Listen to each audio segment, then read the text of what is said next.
இயேசு கிறிஸ்துவின் நாமத்தில் உங்களுக்கு எங்கள் அன்பின் வாழ்த்துக்கள். எப்படி இருக்கீங்க? நல்லா இருக்கீங்களா? எழுப்புதலுக்காக ஜெபிக்கிறீங்களா? எழுப்புதலை பற்றி நிறைய காரியங்களை ஆவியானவர் தெளிவாய் பேசி கொண்டு வருகிறார். இப்போ எழுப்புதலை பற்றி நம்ம எல்லாருக்குமே ஒவ்வொரு சிந்தனையில் ஒவ்வொரு காரியம் இருக்கிறது. இதான் எழுப்புதல், இப்படி தான் நடக்கும் நீ.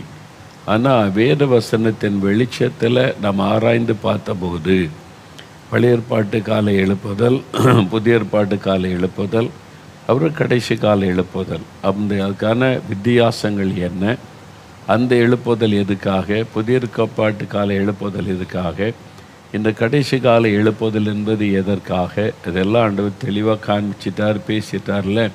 ஐயோ இல்லையே, நான் இப்போ 2 வாரமாக தான் இந்த நிகழ்ச்சியை பார்க்குறேனீங்கன்னா எல்லாமே நீங்கள் ஆன்லைனில் பார்க்க முடியும். எல்லாமே அதில் ஸ்டோர் பண்ணியிருக்குது.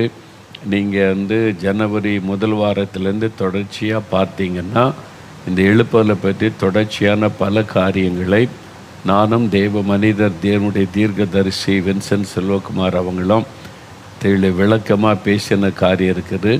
அதை நீங்கள் பார்த்தீங்கன்னா உங்களுக்கு விளங்கிரும். முதல் முறை விளங்காவிட்டால் 2வது முறை மறுபடியும் பாருங்கள் அதை. அப்போ இந்த கடைசி கால எழுப்புதல் என்பது என்ன, எதற்காக, இதனுடைய விளைவு என்ன, ஏன் இதற்காக இவ்வளோ பெரிய போராட்டத்தை நம்ம சந்திக்க வேண்டியது இருக்கிறது, இதையெல்லாம் நீங்கள் புரிந்து கொள்ள முடியும். நீங்கள் மற்ற எல்லா எழுப்புதலை விட இந்த கடைசி கால எழுப்புதலுக்கு தான் மிகப்பெரிய தாக்கம். நீங்கள் எதிர்ப்புகள், போராட்டங்களை சந்திக்கிறோம், நீண்ட காலம் ஜெபிக்கிறோம். நீங்கள் பார்த்தீங்கன்னா பழைய ஏற்பாட்டு கால எழுப்புதல், மோசே மூலமான எழுப்புதலுக்கு ஜனங்கள் அடிமைத்தனத்திலிருந்து கூக்குரலிட்டாங்க, அவ்வளோதான். யாரும் அதற்காக ஜெபித்தார்கள் என்று பார்க்க முடியலை. அதே மாதிரி புதிய ஏற்பாட்டு கால எழுப்புதல் வரும்போது 3½ ஆண்டு கால இயேசுடைய ஊழிய நாட்களில் இயேசு ஜெபம் பண்ணினார். அப்போது வாக்குத்தத்தம் கொடுத்தார். அதன் பிறகு அவர் உயிர்த்தெழுந்த பிறகு தான் எருசலேமில் காத்திருந்து அவங்க ஜெபித்தார்கள். அப்படி தான் நம்ம பார்க்குறோம். அதில் முதல் நூற்றாண்டு எழுப்புதல். ஆனால் இந்த கடைசி கால எழுப்புதலுக்கு தான் நீண்ட காலமான ஜெபம். 70களின் ஆரம்பத்திலேயே எழுப்புதலுக்காக ஜெபிக்க ஆரம்பித்து சென்னையில் முழுகிறவி ஜெபம், மாவட்டமாய் முழுகிறவி ஜெபம், உபவாச ஜெபங்கள் அப்போ ஆரம்பித்தது. சகோதரர் டிஜேசி தினகரன், சகோதரர் ஜீவானந்தம், அவர் ஆபிரகாம் ராஜபாண்டியன் போன்ற தேவ மனிதர்கள் இந்த எழுப்புதலுக்காக ஜெபிக்கிற விதையை விதைத்தாங்க, ஆரம்பித்து வச்சாங்க. அதுக்கப்புறம் அந்த ஸ்டான்லி அண்ணன் அவங்க மூலமாக ஒரு எழுப்புதல் தரிசனம் எல்லாருக்குள்ள உண்டாக்கப்பட்டு எழுப்புதல் முகாமே அவங்க நடத்தினாங்க. அதனால் வாலிபர் மத்தியில் எழுப்புதல் சுவிசேஷ பரவினது 70களில். அப்போ இருந்தே இது ஆரம்பித்து ஜெபிக்க அப்புறம் திருப்பத்தூரில் சாம் ஜபத்தூர் அண்ணன் மூலமாக எழுப்புதலுக்காக ஜெபிக்கணும்னு 3 நாள் உபவாச ஜெபம் ஆரம்பிக்கப்பட்டு அந்த ஜெபங்கள் இப்படி நீண்ட காலமான ஜெபம். 4 மாவட்டியில் இப்போ 20 வருஷமாக தினமும் ஜெபம், தினமும் 24 மணி நேரமும் ஜெபம். நாங்கள் 46 வருஷமாக, அதை 78லேருந்தே 46 47 வருஷமாக தினமும் எழுப்புதலுக்காக ஜெபிக்கிற ஜெபடி விடாமல் பல விதங்களிலே ஜெபங்கள் ஏறெடுக்கப்பட்டு கொண்டே வருகிறாரு. இவ்வளோ நீண்ட கால ஜெபம், இவ்வளவு ஜெபம் வேறு எந்த எழுப்புதலுக்கும் பண்ணினதாக எனக்கு தெரியலை. அப்போ ஏன் இவ்வளவு நீண்ட கால ஜெபம், இதெல்லாம் கூட நான் யோசித்திருக்கிறேன். ஆனால் இப்போ இந்த எழுப்புதல் திட்டம் முழுமையாக தெரிஞ்ச பிறகு தான் இதுக்காகத்தான் ஆண்டவர் இவ்வளவு ஜெபிக்க வைத்திருக்கார் என்பதை என்னாலே விளங்கி கொள்ள முடிந்தது. ஏன்னு சொன்னால், அதாவது ராஜ்யம் ஆண்டவருக்கு சொந்தமாகணும், தேசம் ஆண்டவருக்கு சொந்தமாகணும். அதில் இருக்கிற ஆத்துமாக்கள் மாத்திரம் அல்ல, அவர் முழுமையான ஆளுகைக்குள்ளே தேசம் வரணும், அவர் கர்த்தர் முழுமையாக ஆளுகை செய்யணும். அந்த மாதிரி எல்லாத்தையும் ஆண்டவருக்கு சொந்தமாக்கணும். கடைசி கால எழுப்புதல்ல தெய்வ திட்டம். ஏனென்றால் இயேசு கிறிஸ்து பிரத்யட்சமாக வந்த உடனே 1000 வருஷம் இந்த பூமியை தான் அவர் தான் அரசாட்சி பண்ண போகிறார். அப்போ அதுக்கு இந்த முழு உலகமும் ஆயத்தம் செய்யப்படணும். அதற்கு இப்போ இருக்கிற சாத்தானுடைய ஆளுகைகள் எல்லாம் முடக்கப்பட்டு தேவனுடைய ஆளுகை வரணும். அந்த எழுப்புதலுக்கு தான் தேவன் நம்மை இப்பொழுது ஆயத்தப்படுத்தி உருவாக்கி கொண்டு வருகிறார். இதை தெளிவாக அறிஞ்சிட்டோம்ல. இனி நம்ம அமைதியாக இருக்கலாமா? ஜெபத்தை தீவிரப்படுத்தணும், நம்ம செயல்களில் தீவிரமாக இறங்கணும். அந்த எழுப்புதலை நம்ம பார்க்கணும். இப்போ அந்த எழுப்புதலுக்கு முன்னால் எழுப்புதலுக்கு தெரிந்து கொண்ட பாத்திரங்கள், ஒரு பாஸ்டர், ஒரு ஊழியக்காரர், ஒரு சகோதரன், ஒரு சகோதரி, அவங்க ஆண்டவரை சந்தித்த ஒரு திட்டமான அனுபவத்துக்குள்ளே வர, ஆண்டவர் தன்னை வெளிப்படுத்த, அவங்க அற்புதங்களை காண நம்ம ஜெபிக்கணும். அதோடு கூட கிறிஸ்தவ மக்கள் மத்தியில் சபையில் தான் எழுப்புதல் வந்து சமுதாயத்தில் பரவணும். முதல்ல லீடர்ஸ், ஊழியர்கள், அப்புறம் சபையில் இருக்கிற விசுவாசிகள், அவங்க மத்தியில் ஆண்டவர் அற்புத அடையாளம் செய்யணும். அவங்க எழுப்புதலுக்காக எழுப்பப்படணும். அதன் பிறகு வெளியில் இருக்கிற மக்கள், ஆளுகிறவர்கள், அதிகாரத்தில் உள்ளவங்க, இவங்க மத்தியில் இந்த எழுப்புதல் பரவணும்.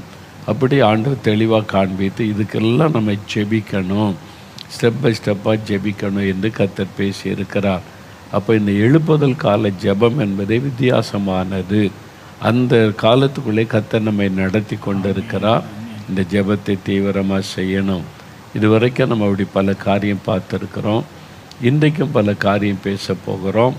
இந்த எழுப்புதல் சம்பந்தமாகவே அந்த எழுப்புதல் காலத்தில் பண்ண போகிற ஜெபங்களை குறித்தே நம்ம தொடர்ந்து பேச போகிறோம். இந்த நாளிலும் அதை கவனமாக கேளுங்க. அவைகளை நீங்கள் குறித்து வைத்து கொள்ளுங்க. உங்களை அதற்கு அர்ப்பணித்து கொள்ளுங்க. இந்த மாபெரும் எழுப்புதல் திட்டத்தில் கர்த்தர் உங்களை பயன்படுத்த போகிறார். சரி, இப்போது நம்ம அது நம்முடைய மத்தியில் தேவனுடைய தீர்க்கதரிசி வின்சென்ட் செல்வகுமார் அவங்க வந்திருக்கிறாங்க. அவங்களோட நம்ம பேச போகிறோம். அவங்க மூலமாக பல காரியம் நமக்கு வெளிப்படுத்தப்பட்டு கொண்டு வருகிறது. ஸ்தோத்திரம். இப்போ உங்கள் சார்பாக அவர்களை அன்போடு நான் வரவேற்கிறேன்.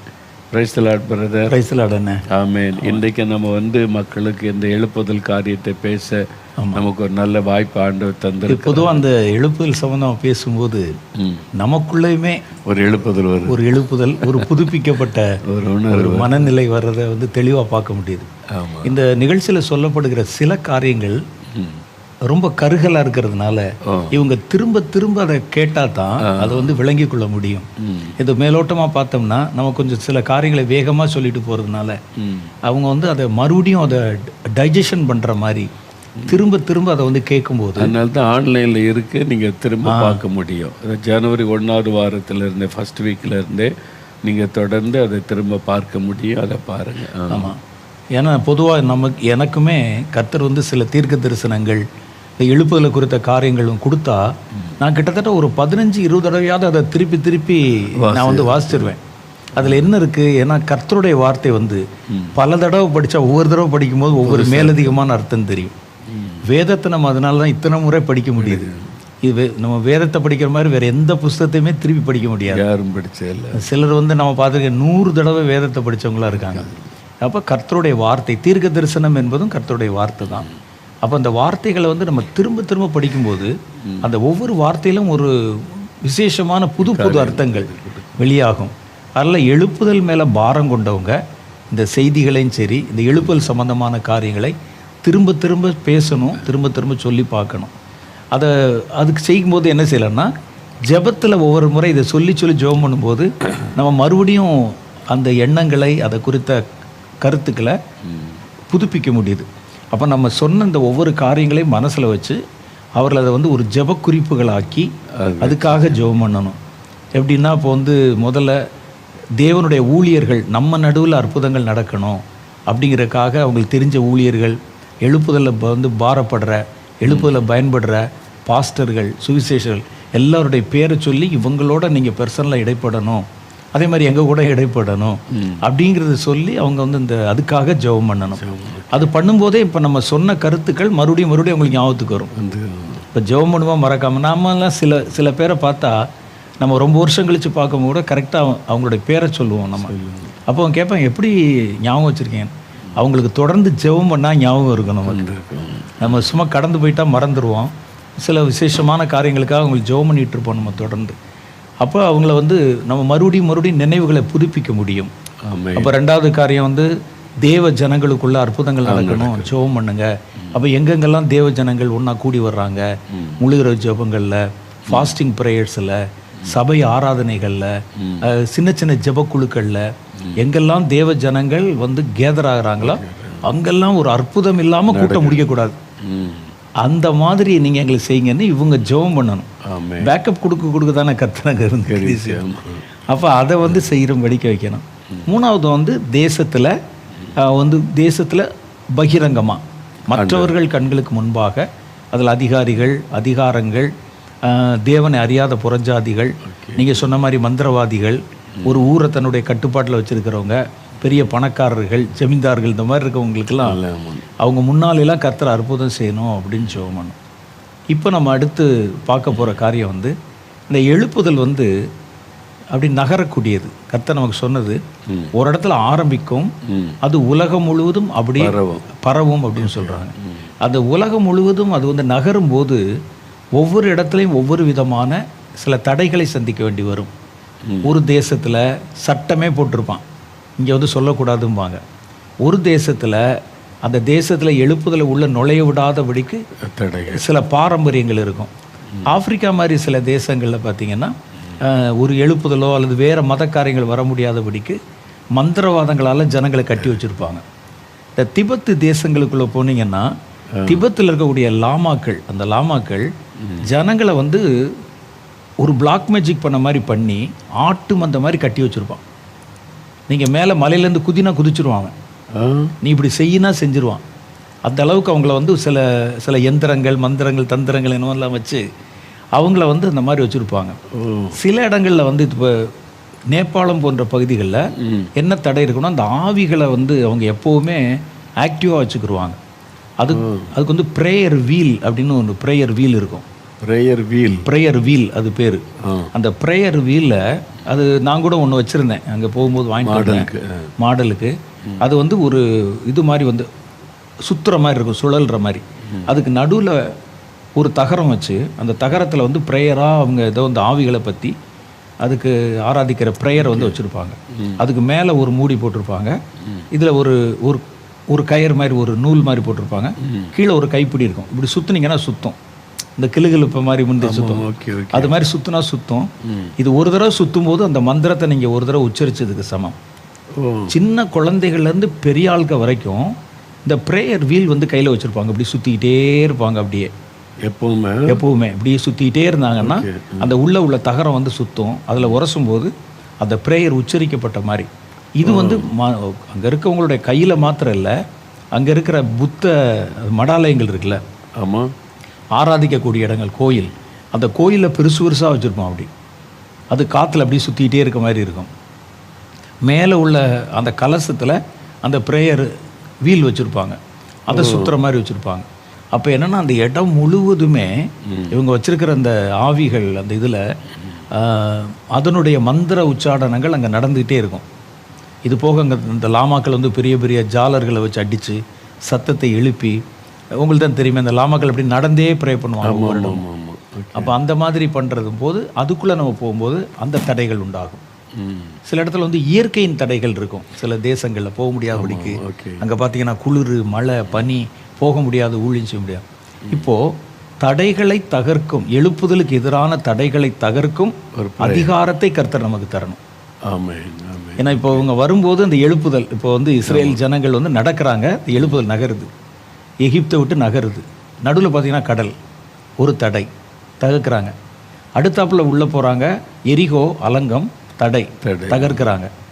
அப்படி அந்த மாதிரி வந்து இந்த இயற்கையில் உண்டாகிற சில தடைகள் நம்ம அந்த எழுப்புதலை நகர்த்தி கொண்டு போகும்போது ஆங்காங்கே இருக்கக்கூடிய தடைகள், இந்த தடைகளை தகர்க்கிற மாதிரி அதிகாரம் நமக்கு கிடைக்கணும். இல்லாட்ட நம்ம எல்லாரும் வந்து செங்கடலை பிளந்துட முடியாது, எல்லாரும் வந்து பாட்டு பாடி அலங்கங்களை உடைச்சிட முடியாது. அந்த அதிகாரங்கள்லாம் இப்போ கர்த்தர் மறுபடியும் நமக்கு தரணும்.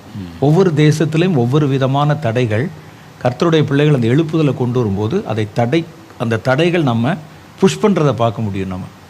அப்போ நீங்கள் இப்படி பல தேசங்களில் போகும்போது ஒவ்வொரு தேசங்களையும் ஒவ்வொரு விதமான கர்த்தருடைய சுவிசேஷம் போக முடியாதபடிக்கு தடைகள் ஏற்படுத்தப்பட்டிருப்பதை பார்த்துருப்பீங்க. அதுக்குள்ளே நீங்கள் போய் சார் முதல் முறை போகும்போது போக முடியாமல், பேச முடியாமல், அப்புறம் கொஞ்சம் கொஞ்சமாக நம்ம செய்ய அது எப்படி இடம் கொடுத்து அந்த தேசம் ஏற்றுக்கொண்டு இந்த மாதிரி சில அனுபவங்கள் இருந்தால் சொன்னீங்கன்னா இந்த தடைகளை எப்படி நம்ம தகர்க்கிறோம். ஏன்னா ஒவ்வொரு நாட்டுக்கும் ஒவ்வொரு மாதிரி தடை இருக்கும். ஆமாம், இந்த தென்னிந்தியாவில் ஒரு தடை இருக்கும், வட இந்தியாவில் வேறு மாதிரி தடை இருக்கும். அப்போ அந்த தடைகளை தகர்க்கிறதே வந்து நம்ம எப்படி செய்கிறது, சுவிசேஷம் போகிறதுக்கு உண்டான பாதையை நம்ம எப்படி ஏற்படுத்துறது, அதை உங்கள் அனுபவத்தோடு ஏதாவது சில காரியங்கள் சொன்னால் எங்களுக்கு பின்னால் வர்ற காலத்தில் அது வந்து உபயோகமாக இருக்கும். ஓகே. ஒன்று இப்போ நாங்கள் வட இந்தியாவில் சில பகுதிக்கு எவ்ரியே தொடர்ந்து போய் அவங்கள மிஷனரி ஸ்தாபனத்தோடு சேர்ந்து கூட்டம் நடத்தி இது அங்குள்ள மத தீவிரவாத அமைப்பினர் அறிஞ்சு அவங்க சிட்டியில் இருந்து நம்ம கிராமத்தில் உழையும் செய்கிறோம். அவங்க டீமாக வந்து இவங்க மதராசிலேருந்து வர்றாங்க, இவங்களை வர விடக்கூடாது, அவங்க தானே சுவிசை அறிவிக்க நீங்கள் இயேசு பற்றி சொல்ல வர்றாங்கன்னு அவங்க தான் எங்களை கொலை பண்ணலாம் துரத்துனாங்க எங்களை. அப்போ இந்த பக்கமே வராதுங்கன்ட்டு ஒரு வருஷம் நடந்தது. ஆண்டவர் கிருபையாக எங்களை பாதுகாத்தார். என்னென்னா இவ்வளோ பெரிய அருவா கொண்டு இவ்வளோ பெரிய அருவா போட்டு உட்காந்துருக்குறான். ஜீப்பில் பின்னாலே விரட்டிகிட்டே வந்தது. அந்த இதில் மரணத்துக்கு எங்களுக்கு ஒரு அடி தூரம் தான். ஆமாம், பெரிய மிராக்கெல்லாம் ஆண்டுகளை பாதுகாத்து கொண்டு வந்துட்டார். இப்போ நாங்கள் தப்பிட்டோன்னு தெரிஞ்ச உடனே எனக்கு திருப்பி போய் அந்த மிஷினரி அடித்து மண்டையை உடைச்சி ராத்திரியாக அவரை கொண்டு போய் ஆஸ்பத்திரியில் சேர்த்து அப்புறம் கவனிக்க வேண்டியதாக நம்மளை கூப்பிட்டு நடத்தின மிஷினரி. அப்போ அந்த அளவுக்குலாம் அவங்க வெறித்தனமாக இருந்தது. அடுத்த வருஷம் போயிட்டோம் அதே ஊருக்கு, சரி, அதே பகுதிக்கு போய் மறுபடியும் வந்து அவனுக்கு இன்னும் கோபம் வருதில்லை. அவனுக்கு மக்கள் ஓகே, மக்கள் தடை இல்லை. இவங்க ஒரு அமைப்பு வச்சுருக்காங்க பாருங்கள். நம்ம நாட்டில் இந்தியாவில் ஒரு சின்ன அமைப்பு, மத தீவிரவாத அமைப்பு. அவனுக்கு தான் இந்த மத பிரச்சனை உண்டாக்குறாங்களே தவிர மக்கள் ஓப்பனாக இருக்காங்க. நம்ம விரும்புகிறவங்களுக்கு தான் சொல்கிறோம், நம்ம பொது இடத்துல வைக்கிறோம், வர்றவங்களுக்கு தான் சொல்கிறோம், யாரையும் கட்டாயப்படுத்துவதில்லை. ஆனால் இவங்களுக்கு இயேசுவை பற்றி சொல்லக்கூடாதுன்ட்டு 2வது முறையும் வந்திருந்தாங்க. அப்போது ஆண்டவர் கிருபையாக பாதுகாத்தான்னு வைங்க. இப்போ என்ன ஆயிட்டுன்னா அந்த எதிர்த்து வச்ச இடங்களில் எல்லா கிராமத்துலையும் சர்ச்சஸ் வந்துட்டு இப்போ இவங்க மெஜாரிட்டி வந்துட்டாங்க. இப்போ அவனுக்கு உள்ள வர முடியும், பேச முடியாது. அப்போ எதிர்ப்பு இருக்கிற இடத்துல ஆண்டவர் நிறைய ஆத்மாக்களை தருகிறார். நம்ம பயந்துராதபடி தைரியமாக ஊழியம் செய்யணும். கண்டிப்பாக அதில் பிசாசு வந்து பயப்படுத்தி தான் தடைப்படுத்த நினைக்கிறான். அப்போ நம்ம பயப்படாமல் நிற்கிறதுக்கு ஆண்டவர் பவுல்கிட்ட பேசுகிறோம், பயப்படாமல் பேசு, இந்த பட்டணத்தில் எனக்கு அதிக ஆத்மா இருக்கிறாங்கன்னே அது மாதிரி. அப்போ பயப்படுத்தி நமக்கு அங்கே வரவிடாதபடி தடுக்கிறதுக்கான காரியங்களை பிசாசு கொண்டு வருவான். அதுக்கான சில ஆட்களை எழுப்பி இதே மாதிரி தான் குஜராத் பகுதியில் நடந்தது. குஜராத் பகுதியில் நாங்கள் போய் ஒரு சர்ச்சை டெடிகேட் பண்ணிவிட்டு வர்ற வழியில் எங்களை தாக்கணுன்னே ஒரு கிராமம், அந்த கிராமம் அவன் பேர் எனக்கு மறந்து, பெரிய வில்லேஜ். அங்கே வந்து காத்திருந்தாங்க. அப்போ அங்கே வந்து பொதுவாக வந்து இந்த செல்ஃபோன்லாம் எடுக்காது டவர். நாங்கள் அந்த வழியை வர்றதுக்கு ஜீப்பில் திரும்பிக்கிட்டு இருக்கிறோம்.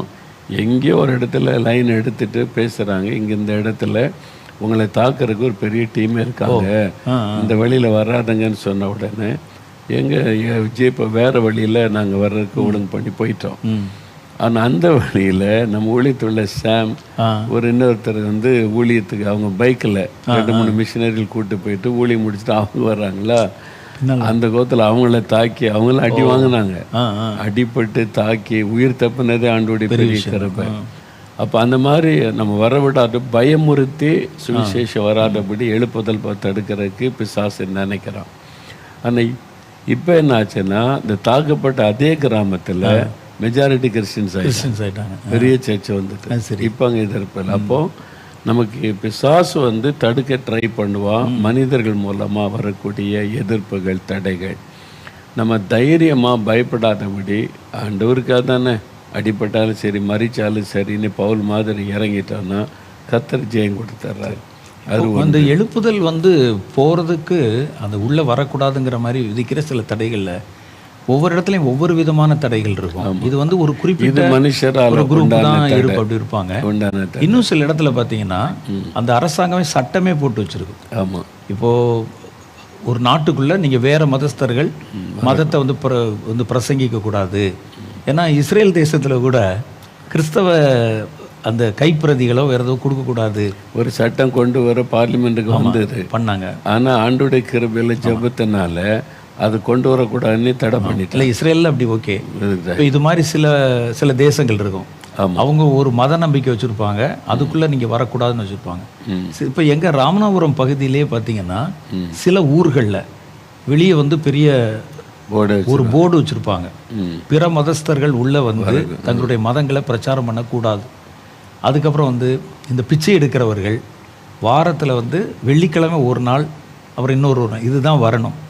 வேற வந்து இந்த தெருவில் வந்து தள்ளுவண்டி காய்கறி விற்று வருகிறவர்கள் அவங்க வந்து வாரத்தில் 2 நாள் இந்த நேரத்துக்குள்ளே வந்துட்டு நீங்கள் வெளியே போயிடணும். அப்படியே போட்டு வச்சு எங்கள் ஊரில் இருக்குது அந்த மாதிரி பழக்கம். அங்கே நீங்கள் போய் உள்ளே போக முடியாது, ட்ராக்ஸ் கொடுக்க முடியாது. ட்ராக்ஸ் கொண்டு போய் கொடுத்தா நாங்கள் ஏற்கனவே அறிவித்து வச்சுருக்கோம், நீங்கள் எப்படி உள்ளே வந்து கொடுத்த நீ கலவரத்தை தூண்டுறன்னு நம்ம மேலே பண்ணிடும். இப்போ இந்த மாதிரி தடைகள் இருக்கும். சில தேசங்கள் பார்த்திங்கன்னா தேசமே இந்த டெரரிஸ்ட் இருப்பாங்க, தீவிரவாதிகள். இந்த ஆப்கானிஸ்தான் மாதிரி சில இடங்கள் அங்கே இருக்கவங்க தான் அந்த ஆட்சியிலே இருப்பாங்க. ஆமாம். அப்போ அவங்க வந்து நீ உள்ளே வரக்கூடாதுன்னு சொல்லி நம்ம அந்த தடைகளை கொடுப்பாங்க. அப்போ இந்த அப்படி உள்ள சில தடைகள் இருக்குது. இப்போது நம்ம ஸ்ரீலங்கா எடுத்துக்கொள்ளுங்க.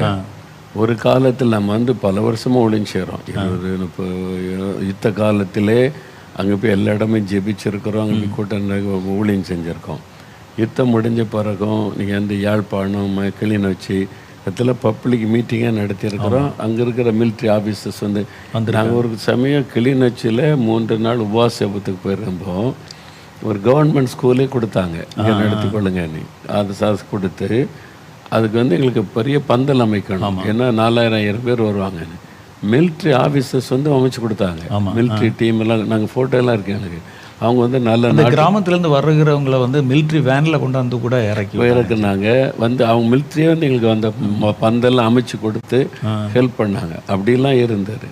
ஆனால் ஒரு டைம் வரும்போது இதெல்லாம் நம்ம ஊழியம் செய்துக்கிட்டே வந்து நிறைய பேர் ரட்சிக்கப்பட்டாங்க, ஜெபிக்கிற மக்கள் எழுப்பிட்டாங்க. ஒரு டைம் வந்தபோது என்னென்னா அங்கே சில மத தீவிரவாத அமைப்புகள் எல்லாமே இந்தியாவிலேருந்து தான் போகுது. உலகம் முழுதுமே இந்த மத தீவிரவாத அமைப்பு வேறு எங்கே இருக்குன்னா இந்தியா தான். இங்கே இருக்கிற டீம் தான் அங்கே போய் அங்கே இருக்கிற மக்களை தூண்டி எழுப்பி நல்லா இருந்த மக்களை மத வெறியை உண்டாக்கி, அப்போ அதில் வந்து இந்த கிறிஸ்தவங்களுக்கு வர விடக்கூடாதுன்னு சொல்லி, அப்போ அதுக்குன்னு கம்ப்ளைண்ட்லாம் பண்ணி அது மூலமாக நீங்கள் வந்து வரக்கூடாது சாதாரணமாக தடை பண்ணி, அப்போ வந்து 2 வருஷமாக போக முடியாது. அப்போ ஆனால் அந்த நாட்டை குறித்து தேவனுக்கு பெரிய திட்டம் இருக்குது, எழுப்புதலுக்கு தெரிந்து கொண்ட தேசம். கண்டிப்பாக. அப்போ இது நம்ம போய் தான் கத்த சொல்ல நீங்கள் போகணும், அங்கே எனக்கு எழுப்புதலுக்கு ஆட்கள் வேணும் நீ. அப்போ என்ன வழி இருக்குது அப்படின்னு கேட்டால் அரசாங்கத்தில் அதுக்குன்னு விசா எடுக்கிற முறைகள் இருக்குது. அப்போ அங்குள்ள சபைகள் மூலமாக செய்ய முடியும்னு சொல்லி அங்குள்ள சபை தலைவர்களை சந்தித்து பேசி அதுக்குன்னு சில எல்லா சபைகளும் சேர்ந்து இருக்கிற அமைப்புகள் இருக்குது, 2-3 அமைப்பு இருக்குது. அப்போ அவங்கள்ட்ட பேசின பிறகு அவங்க மூலமாக விசா எடுக்க முடியும்.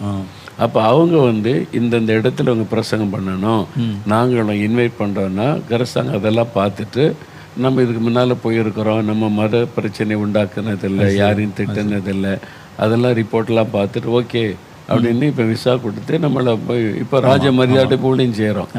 இப்போ அவங்களால ஒன்றும் பண்ண முடியல. அதனால வந்து கர்த்தர் ஒரு வழி வச்சிருக்கிறார். கண்டிப்பாக நம்ம ஜெபம் பண்ணி அதை கண்டுபிடிச்சு போகும்போது கர்த்தர் வழிகளை திறக்கிறார். கொஞ்சம் போராட்டம் இருக்குது. அப்போ நம்ம ஜெபத்தில் தான் அதை உடைக்கணும். அப்போ மனிதர்கள் அதிகாரிகளை பிசாசு பயன்படுத்தி நம்ம போய் எழுப்புதல் செய்தியை கொண்டு போகக்கூடாதோடு தடை பண்ண முயற்சி பண்ணுகிறான். நம்ம ஜெபிக்கும் போது கர்த்தர் அந்த தடையை மாற்றி அதை வாய்க்க பண்ணுறார். கண்டிப்பாக அப்படி தான் நாங்கள் போனது. அப்படி இப்படி இன்னும் சில தேசங்களில் கூட இப்போ வந்து கிறிஸ்தவங்க போய் பிரசங்கம் பண்ணுறாங்க, நிறைய பேர் ரட்சிக்கப்படுறாங்க. ஒரு எழுப்புதல் பரவுதன உடனே அதிகாரத்தை பிசாசு பயன்படுத்துகிறாங்க. கண்டிப்பாக இதுதான் அந்த அதிகாரத்தில் கிரிச்சிக்கிற ஆவிகள். அந்த ஆவிகள் வந்து சிலரை வச்சு தூண்டி எழுப்பி தடை உண்டு பண்ண ட்ரை பண்ணுறான். அந்த ஆவிகள் முடக்கப்பட்ட உடனே நமக்கு வந்து போறதுக்கான வழி திறக்கப்படுது. அப்போ பவுலே சொல்கிறார்ல, நான் இத்தனையும் 2 முறை உங்கள் மத்தியில் வர பிரயாசப்பட்டேன், சாத்தானோ என்னை தடை பண்ணான். அப்போ சாத்தான் வந்து எழுப்புதல் பரவிடக்கூடாது, சுவிசேஷத்தின் வெளிச்சம் போயிடக்கூடாதுன்னு தடுக்கிறதுக்கு முயற்சி பண்ணுகிறான். அப்போ எதிராளி அதை செய்யத்தான் செய்வான்.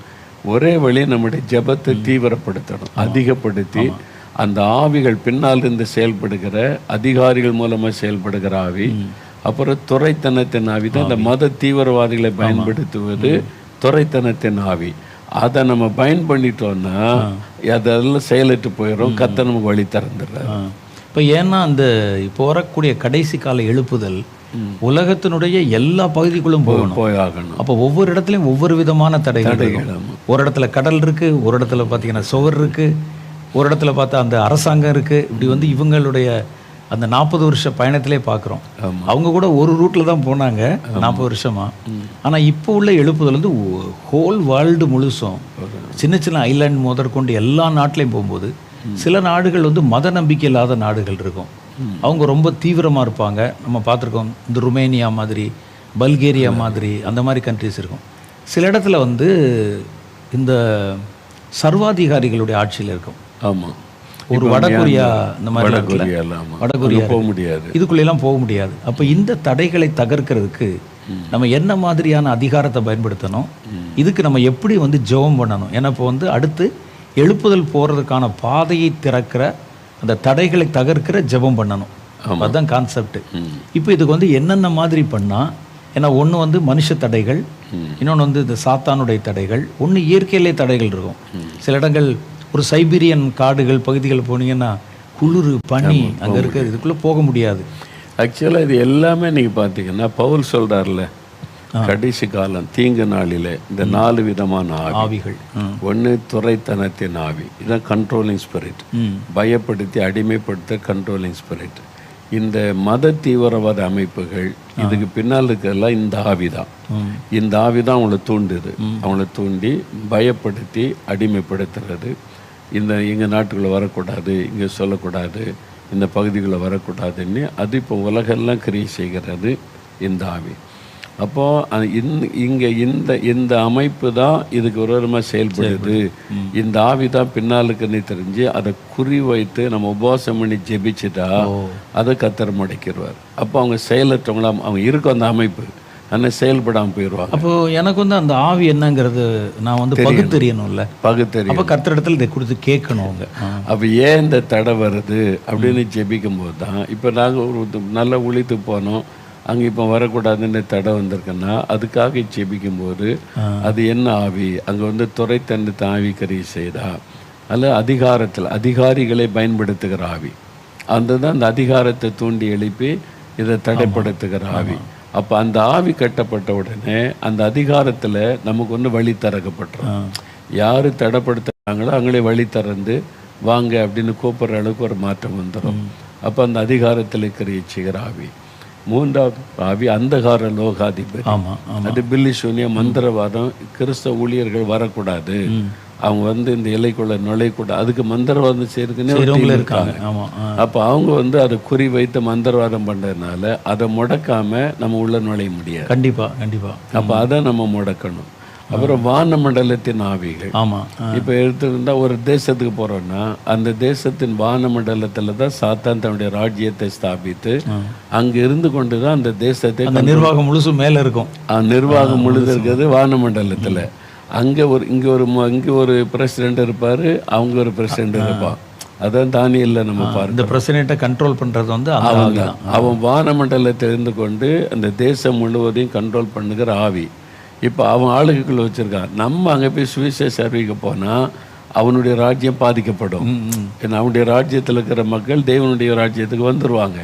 அப்போ அவன் என்ன பண்ணான், நம்மளை வரவிடாமல் தடுக்கிறதுக்கு அவன் வந்து பல விதமான காரியங்களை பயன்படுத்துவான். அந்த வான மண்டலத்தின் ஆவிகள் ஒருவேளை நம்மளை பலவீனப்படுத்தலாம், நமக்கு வந்து சிக்னஸ் உண்டாக்கலாம், நம்ம இங்கேருந்து போக விடாதபடி சில பிரச்சனை உண்டாக்கலாம், அல்லது கூட்டம் நடத்துகிறவங்களுக்குள்ள ஒரு மனதை கெடுத்துருவான். அந்த அரேஞ்ச் பண்ணுறவங்க மூலமாகவே தடை உண்டு பண்ணிடுவான். அவங்களுக்குள்ள ஒரு மனதை கெடுக்கிறது, சோர்ந்து போக பண்ணுறது, அது மூலமாக அவன் வந்து மேக்சிமம் ட்ரை பண்ணுவான்.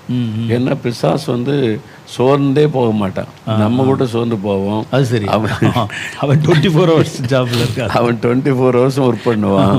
எத்தனை முறை தோல்வி வந்தாலுமே சோர்ந்து போக மாட்டான். இல்லை, சாத்தான இடத்துல சில காரியங்கள் பார்த்தா நம்ம எவ்வளோ அவமானப்படுத்தினாலும் அவனை வந்து நான் மிதிக்கிறேன் அப்படின்னு சொன்னா கூட அவனுடைய பார்வையில் நம்ம வந்து ரொம்ப ரொம்ப சின்ன ஆட்களாக இருக்கும். ஏன்னா வந்து அவன் கர்த்தரோட இருந்தவன் அந்த காலத்தில். நம்ம அவ்வளவு மூஞ்சியில் துப்புனா கூட மறுபடியும் தொடச்சிட்டு வருவான் ஒழிய அந்த அதெல்லாம் இருக்காது. அதனால திரும்ப திரும்ப திரும்ப அவன் கடைசி வரைக்கும் நம்மளை தடுக்கிற ட்ரை பண்ணி கொண்டே தான் இருக்கான். கண்டிப்பாக பல விதங்களில். அப்போ இது எந்த பகுதியில் அவன் தடை கொண்டு வர்றான், எந்த ஏரியாவுக்குள்ளே வர்றான், எந்த விதமான ஆவியோடு வர்றான்னு நீங்கள் ஜெபிக்கும் போது தான் கண்டுபிடிக்க முடியும். அப்போ பரிசுத்த ஆவிகளுடைய நிறைய அந்நிய பாஷையில் ஜெபிக்கும் போது அதுக்கு ஆவியானவர் தான் நம்ம காண்பிக்க முடியும். நமக்கு வந்து ரேடரே ஆவியானவர் தான். கண்டிப்பாக இப்போ ஒரு தேசத்துக்குள்ள பாதுகாக்க ரேடர் கருவியில் உட்காந்து எங்கேருந்து விமானம் வருது, எத்தனை மைல் ஸ்பீடில் வருது, எங்கே கண்டுபிடிச்சி பாதுகாக்கிற மாதிரி நமக்கு ஆவியானவர் தான். ஆமாம். அவர் வந்து தெளிவாக சொல்ல, இந்த பகுதி இங்கே தான் பிசாசு கை வைக்கிறான், இவங்க மூலமாக கிரியை செய்கிறான். சில ஊர்களில் போனால் கிறிஸ்தவங்களே தடை பண்ணுவான். ஒரு ஒரு சபை கூட்டத்தை ஒழுங்கு பண்ணி எல்லாம் ட்ரை பண்ணுவாங்க. சரி. உடனே இன்னொரு சபை போட்டிக்கு அவன் கவர்மெண்ட்டுக்கு இவங்களை வர விடக்கூடாது. அதுதான் நிறைய நடக்குது. அப்போ ஒரு அதிகாரி பண்ணிட்டு வந்து பேசும்போது அதிகாரி கேட்குறாரு, உங்கள் கிறிஸ்தவங்களே இதுக்கு விரோதமாக உங்களுக்கு விரோதமாக பேசி தடை உண்டு பண்ணுறாங்க அப்படின்னா என்ன பண்ணீங்கன்னு. அதுதான் ரீசன். கண்டிப்பாக. அப்போ கிறிஸ்தவங்களே தடை பண்ணுற ஆட்கள் இருக்காங்க. ஏன்னா நம்ம வந்து எதிரிய அங்கே தேடிருப்போம் வெளியே, ஆனால் எதிரி உள்ளே இருப்பான். அப்போ இதெல்லாம் கூட நடக்குது. அப்போ வந்து தூண்டி விடுற ஆட்கள் அவங்க கிறிஸ்தவத்துக்குள்ளே இருக்காங்க. அப்போ இது நம்ம கண்டுபிடிக்கணும் முதல்ல. இது என்ன ஆவி, எங்கேருந்து கிரியை செய்யுது, எதன் மூலமாக நமக்கு தடை உண்டு பண்ணுறான், ஏன் உள்ளே போக விட மாட்டேங்க. அப்போ தேவனுடைய ஒரு பெரிய திட்டம் இருக்குது. அங்கே போனால் அது நிறைவேறுன்னு சாத்தானுக்கு தெரிஞ்சு தான் தடைப்படுத்துகிறான். அப்போ நம்ம அதை டார்கெட் பண்ணிடணும். கர்த்தர் அங்கே கொண்டு இதை வந்து இப்படி செய்யலாமா அப்படின்னு பாருங்க. இவங்க வந்து முதல்ல இந்த எழுப்புதல் வந்து நகர்ந்த போது அவங்க வந்து அந்தந்த இடத்துக்கு போகும்போது தான் அந்த இடத்துல ஒரு தடை இருக்கிறத பார்த்தாங்க. எரிகோ பக்கத்தில் போகும்போது தான் அங்கே ஒரு பெரிய தடை இருக்கிறத பார்த்தாங்க. அங்கே வந்து தங்கி அதை வந்து தகர்த்துட்டு போனாங்க. அப்போ அந்த அவருடைய எழுப்புதல் அந்த அந்த பிரயாணத்தில் ஒரு காலதாமதம் இருந்துச்சு. ஆனால் இப்போது உள்ள காலத்தில் நமக்கு உலகம் முழுசும் பரவுதுன்னு தெரியும். இந்த எழுப்புதல் எங்கெங்கே போக போகுதுன்னு தெரியும். இப்போ உலகம் முழுசும். அப்போ இப்போ நம்ம வந்து முதல்லையே எங்கெங்கெல்லாம் தடை இருக்குங்கிறத பார்த்து அந்த எழுப்புதல் வர்றதுக்கு முன்னாலே அந்த தடைகளை தகர்த்து பாதைகளை உண்டாக்கி வச்சுட்டு அது சுலபமாக ஓடுறதுக்கு வழி இருக்குமில்ல. அப்போ வந்து இப்போ இந்த செய்தியை கேட்கக்கூடிய தேவனுடைய பிள்ளைகள் உலக அளவில் எந்தெந்த இடங்களில் என்ன மாதிரி தடைகள் சாத்தான் ஏற்படுத்தியிருக்கான், மனிதர்களால் உண்டாகிற தடைகள், சட்டங்களால் உண்டாகிற தடைகள். நம்ம இப்போ ஏற்கனவே சொன்ன மாதிரி நார்த் கொரியாக்குள்ள நுழையவே முடியாது. இந்த நூற்றாண்டில் இப்படிப்பட்ட ஒரு சட்டத்தை போட்டு ஒரு தேசத்தை கண்ட்ரோல் பண்ண முடியுமா? ஹிட்லர் காலங்கிறது கூட வேற. இப்போ முடியுமானா முடியுது. அவன் வந்து என்ன கலர் ட்ரெஸ் போடணும் முத கொண்டு அவங்க தான் தீர்மானிக்கிறாங்க. இவங்க வந்து சோஷியல் மீடியா யூஸ் பண்ணக்கூடாது, இது சாப்பிடக்கூடாது எல்லாம் சொல்லி ஜனங்கள் யாரும் வெளியே எந்த தகவலும் போகாத அளவுக்கு ஒரு இரும்பு திரை நாடு மாதிரி உள்ளே வச்சிருக்கிறான். இப்போ இதுகளுக்குள்ள இப்போ இந்த தடைகள்லாம் எங்கெங்கே இருக்குன்னு தெரியும். சில இடங்களில் வந்து நாஸ்திகம் இருக்கும். அவங்க வந்து எங்கள் நாட்டுக்குள்ளே வராதம்பாங்க. சில தேசங்களில் வந்து இந்த டெரரிஸ்டே இருப்பாங்க. அவங்களுக்கே உள்ள நாடு யாரும் வரக்கூடாது. நைஜீரியாவில் அவங்க தான் கிறிஸ்தவங்களை டார்கெட் பண்ணி கொல்றாங்க, அழிக்கிறாங்க, பரவடாமல் பார்க்குறாங்க. அது ஒரு சில தேசங்கள் ஆப்பிரிக்காவில் சில பகுதிகளில் நீங்கள் சொன்ன மாதிரி மந்திரவாதிகள் அவங்களுடைய கட்டுப்பாட்டில் வச்சுருப்பாங்க. திபெத்து கூட அப்படித்தான். இந்த மந்திரவாதங்களுடைய கட்டுப்பாட்டில் வச்சுருப்பாங்க.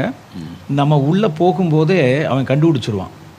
ஏன்னா இதில் திபெத் பகுதியில் ஊழியம் செய்த எனக்கு தெரிஞ்சவங்கெல்லாம் அவங்க போகும்போது அவங்க நேரடியாக அனுபவித்த சில காரியங்கள். அவங்க உள்ளே போகும்போதே ஒரு ஆள் வந்து உள்ளே வர்றான் அந்நியன்னு அவனுக்கு தெரிஞ்சிருமா. தெரிஞ்ச உடனே அவங்க வந்து சில இதுகளை ஏவி இவங்களுக்கு வந்து ஒருத்தருக்கு வந்து ரத்த வாந்தி எடுத்து அவர் நைட்டில் மயக்கமாகி விழுந்து இது நல்லா இருக்கிறவர் ஃபாரினர் ஒருத்தர். அப்போ அவரும் இன்னொரு ஒரு சகோதரரும் உள்ளே போகிறாங்க. இவருக்கு நைட்டில் வந்து அந்த உள்ளே தங்கின உடனே ரத்த வாந்தி எடுத்து அப்படி கீழே விழுகிறாரு. விழுந்து அப்படி மயக்கமாகிற நேரத்தில் இந்த அரை மயக்கத்தில் ஒரு பெரிய கழுகு வந்து நிற்கிதான், ஒரு ஈகிள். அவர் கண்ணுக்கு முன்னால், நீ இதுக்குள்ளே வரக்கூடாது, உனக்கு வந்து ஒரு நாள் அவகாசம், நாளைக்கு மத்தியானத்துக்குள்ளே இந்த எல்லை விட்டு வெளியே போயிடணும் அப்படின்னு சொல்லுதான். அப்படின்னு சொன்னோடனே அவர் வந்து இப்படி இருக்கார். அப்போ இந்த ஊழியக்காரர் உள்ளே போகிறாரு. ஒரு இடத்துல போனால் ஒரு பெரிய மொனாஸ்ட்ரி, இந்த இவங்க லாமாக்கள் இருக்க இடம், அந்த ஆலயம் மாதிரி. அவங்க என்ன செய்வாங்கன்னா அந்த லாமாக்கள் நானே பார்த்துருக்கேன், அவங்க எல்லாமே பிஹெச்டி படித்த பெரிய பெரிய படிப்பாளிகளாக இருப்பாங்க. நீங்கள் போனீங்கன்னா அவ்வளோ அமைதியாக பேசுவாங்க. நம்ம பார்த்தா இப்படி இருக்கணும். ஆனால் உள்ளுக்குள்ளே வந்து வந்துட்டான்னு தெரிஞ்சோடனே இது பண்ணிடுவான். அப்போ இவர் போய் அவரை சந்தித்து உங்கள் பகுதியில் நாங்கள் இந்த மாதிரி கடவுளை பற்றி சொல்ல வந்திருக்கோம் சொன்னோடனே, கடவுள் தானே அவர் எல்லாருக்கும் பொதுவானவர் சொல்லுங்கள் அப்படின்னு. பின்னால் பார்த்தீங்கன்னா இந்த அவர் தரிசனத்தில் பார்த்த அதே ஈகிள் அங்கே இருக்கு, அதனுடைய இது கொண்டு அங்கே வச்சுருக்கிறாங்க. அப்போ இதனுடைய பாதிப்பு தான். அப்போ அங்கே இருக்கவங்க சொல்லியிருக்கிறாங்க, இந்த லாமா வந்து அவரே என்ன செய்வார், ஸ்பிரிட்டில் வந்து இந்த எதிராக வர்றவங்களை வந்து அட்டாக் பண்ணுறது, இந்த மாதிரி பண்ணுறது அப்படின்னு. அப்போ சில இடங்கள் இந்த பில்லி சூனியங்கள், மந்திரவாதங்கள், இந்த மாதிரி காரியங்களை வச்சு உள்ளே நுழைய விடாமல் அவன் சில ஒரு தடை கட்டி வச்சுருப்பான். அப்போ இதெல்லாம் எந்தெந்த இடத்துல என்னென்ன மாதிரி இருக்குது அப்படின்னு இப்போவே தேவனுடைய பிள்ளைகள் கண்டுபிடிக்க அதை கண்டுபிடிச்சு அதை இப்போவே தடையை எடுத்து வச்சுட்டா எழுப்புதல் வரும்போது நம்ம அங்கே நின்று போராட வேண்டியதில்லை, ஈஸியாக போயிடலாம் அப்படி. அப்போ இதை வந்து நம்ம நடைமுறைப்படுத்துகிறதா எப்படி சரியாக வரும் அப்படின்னு நீங்கள் சொல்லுங்கள். இப்போது அந்தந்த பகுதியில் உள்ளவங்க அதை பொறுப்பெடுக்கணும். இப்போ வந்து ஒரு தாலுக்கான்னா அந்த தாலுகாத்தில் சபைகள் எல்லா இடத்துல சபை இருக்குது. ஆமாம். அந்தந்த ஊழியர்கள் பொறுப்பெடுத்து அந்த தாலுக்காவுக்கு உத்தரவாதம் பண்ணணும். ஆமாம். அல்லது இந்த மாவட்டத்தில் எல்லா மாவட்டத்திலே தலைமையில் பெரிய பெரிய சபைகள் இருக்குது, ஊழியங்கள் இருக்காங்க. அவங்க அந்த மாவட்டத்துக்காக பொறுப்படுத்தி ஜெபிக்கும்போது இங்கே என்னென்ன தடைகள் வச்சுருக்கிறான், எழுப்புதலை தடுக்க தாமதப்படுத்த பிசாசு என்ன திட்டம் வச்சுருக்கிறான், என்னென்ன அமைப்புகளை உருவாக்கி இருக்கிறான், என்ன மாதிரி தவறான நம்பிக்கைகளை மக்கள் மத்தியில் விதைச்சி வச்சுருக்கிறான், இதெல்லாம் வெளிப்படுத்துவார். அதை ஸ்பிரிச்சுவல் மேப்பிங் சொல்கிறது, ஆவிக்குரிய ஒரு வரைபடம். அதை ஜெபம் பண்ணி கேட்டு அதை நீங்கள் அழிக்கணும். சில ஆவிகள் கட்டப்படணும், சில ஆவிகள் வந்து துரத்தப்படணும், சரி, சில ஆவிகள் வந்து அழிக்கப்படணும், பிசாசின் கிரிகளை அழிக்கணும். அது மாதிரி எதுன்னு கண்டுபிடிச்சி அதை வந்து ஜெயிச்சிடணும். அப்போ ஒவ்வொருத்தரும் அதை உத்தரவாதம் பண்ணால் தான் முழுமையாக நம்ம ஆண்டவருக்கு தேசத்தை சொந்தமாக்க முடியும். அப்போ இந்த சாத்தானுடைய தடைகள் எங்கே இருக்குன்னு கண்டுபிடிச்சி அதுக்காக ஜெபிக்கணும். நம்ம அதே மாதிரி உலக பிரகாரமான ஒரு மேப்பை உபயோகப்படுத்தி கூட எந்தெந்த நாடுகளில் கர்த்தருடைய வார்த்தைக்கு விரோதமாகவோ அல்லது மத இதுக்கு சம்மந்தமாக போக முடியாத தடைகள் இருக்குங்கிறத நம்ம இதில் போட்டே பார்த்து தெரிஞ்சுக்கலாம்ல. இப்போ இந்த இடத்துல வந்து ஒரு சர்வாதிகாரி இருக்கார், போக முடியாது அப்படின்னு. இதெல்லாம் முதல்ல இவங்க தெரிஞ்சுக்கிட்டா இவங்க இங்கேருந்தே இந்த தடைகளை தகர்க்கிறதுக்கு ஏதாவது வழி இருக்கா? நம்ம அப்படி ஜெபிக்கலாம். இப்போ ஒவ்வொரு நாடுகளை பற்றிய விவரங்கள், இப்போ உதாரணத்துக்கு இப்போ என்ன வந்து கர்த்தர் இந்த தேசத்துக்கு போ அப்படின்னு சொல்லிட்டா, இப்போ கென்யாவுக்கு ஃபர்ஸ்ட் டைம் போயிருந்தோம். போன உடனே நான் இங்கே கென்யா பற்றி கம்ப்ளீட்டாக ஹிஸ்ட்ரி எடுத்துடுறேன். கென்யா தேசம் இப்போ உருவாச்சு, என்ன நடந்தது, கடந்து வந்த பாதை என்ன, இப்போ யார் பிரசிடென்ட், இப்போ ஜனத்தொகை எவ்வளோ சர்ச்சை இருக்குது, என்ன மாதிரி காரியம்னு ஃபுல் டீட்டெயில் வாங்கிட்டா அதை வச்சு நம்ம ஜெபிக்கும் போது தான் நம்ம அர்த்தத்தோடு ஜெபிக்க முடியும். இல்லாட்ட ஆண்டவரே கன்னியாவுக்கு போகிறோம், ஆசீர்வாதி அற்புதம் அப்படி தான் ஜெபி வரும்.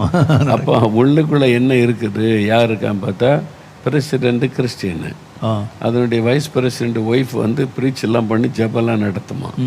அப்போ அந்த இதில் இருக்கிறாங்க. அப்போ மெஜாரிட்டி கிறிஸ்டின்ஸ் இருக்கிறாங்க கென்யாவுக்குள்ளே. அப்போ இன்னும் சில பகுதிகள் அப்போனா என்ன பழக்கம் என்ன இருக்குது, எதை நம்ம குறி வைத்து ஜெபிக்கணும் அப்படின்னு கண்டுபிடித்து அதுக்காக ஜெபிக்கும்போது கர்த்தர் இன்னும் வெளிப்படுத்துவோம். அந்த தேசத்தை பற்றி அறிந்து ஜெபிக்கும்போது இன்னும் காரியங்களை கர்த்தர் வெளிப்படுத்தி இந்தந்த எல்லைகளுக்காக ஜெபம் பண்ணுங்க, இந்த எல்லைகளில் இந்தந்த மாதிரி தடைகள் இருக்குது, அதெல்லாம் நீங்கள் தகர்க்கணும்னு சொல்லி வெளிப்படுத்தி அந்த வெளிப்பாட்டோட ஜெபிக்கிறார். அதான் நீங்கள் சொன்னீங்களே தீர்க்க தரிசன ஜெபம் கடைசி காலத்தில் அவசியம், அந்த ஜெபம் பண்ணணும். பண்ணுறாக்கி நம்ம ஜெபிக்க ஜெபிக்க ஜெபிக்க அந்த கிரிகள் முடக்கப்பட்டுரும். அப்போ ஈஸியாக நம்ம போய் ஊழியம் செய்துட்டு வர முடியும். அந்த மாதிரி உள்ள காரியம். இந்த தடைகளை தகர்க்கிற விஷயத்தில் ஒரே ஒரு கேள்வி தான் இருக்குது. அந்த தடைகளை தகர்க்கிற விஷயத்தில் ஒவ்வொரு தடைகளையும் ஒவ்வொரு விதங்களில் வந்து தகர்க்கிறாங்க. அப்போ நீங்கள் சந்தித்த அனுபவங்கள் வழியாக வந்து ஜெபத்தினால சிலது செய்ய முடியும். இப்போ வந்து மோசே செங்கடலை பிளக்கும்போது ஒரு மெத்தடில் அந்த தடையை தகர்த்தாரு. யோசுவா காலத்தில் எரிகோவை சுற்றும் போது அதில் ஒரு மெத்தடில் செஞ்சாங்க. அதுக்கப்புறம் சில தேசங்களில் போகும்போது அந்த தேசத்தாரை எதிர்த்து வந்த போது அவங்களோட யுத்தம் செஞ்சாங்க.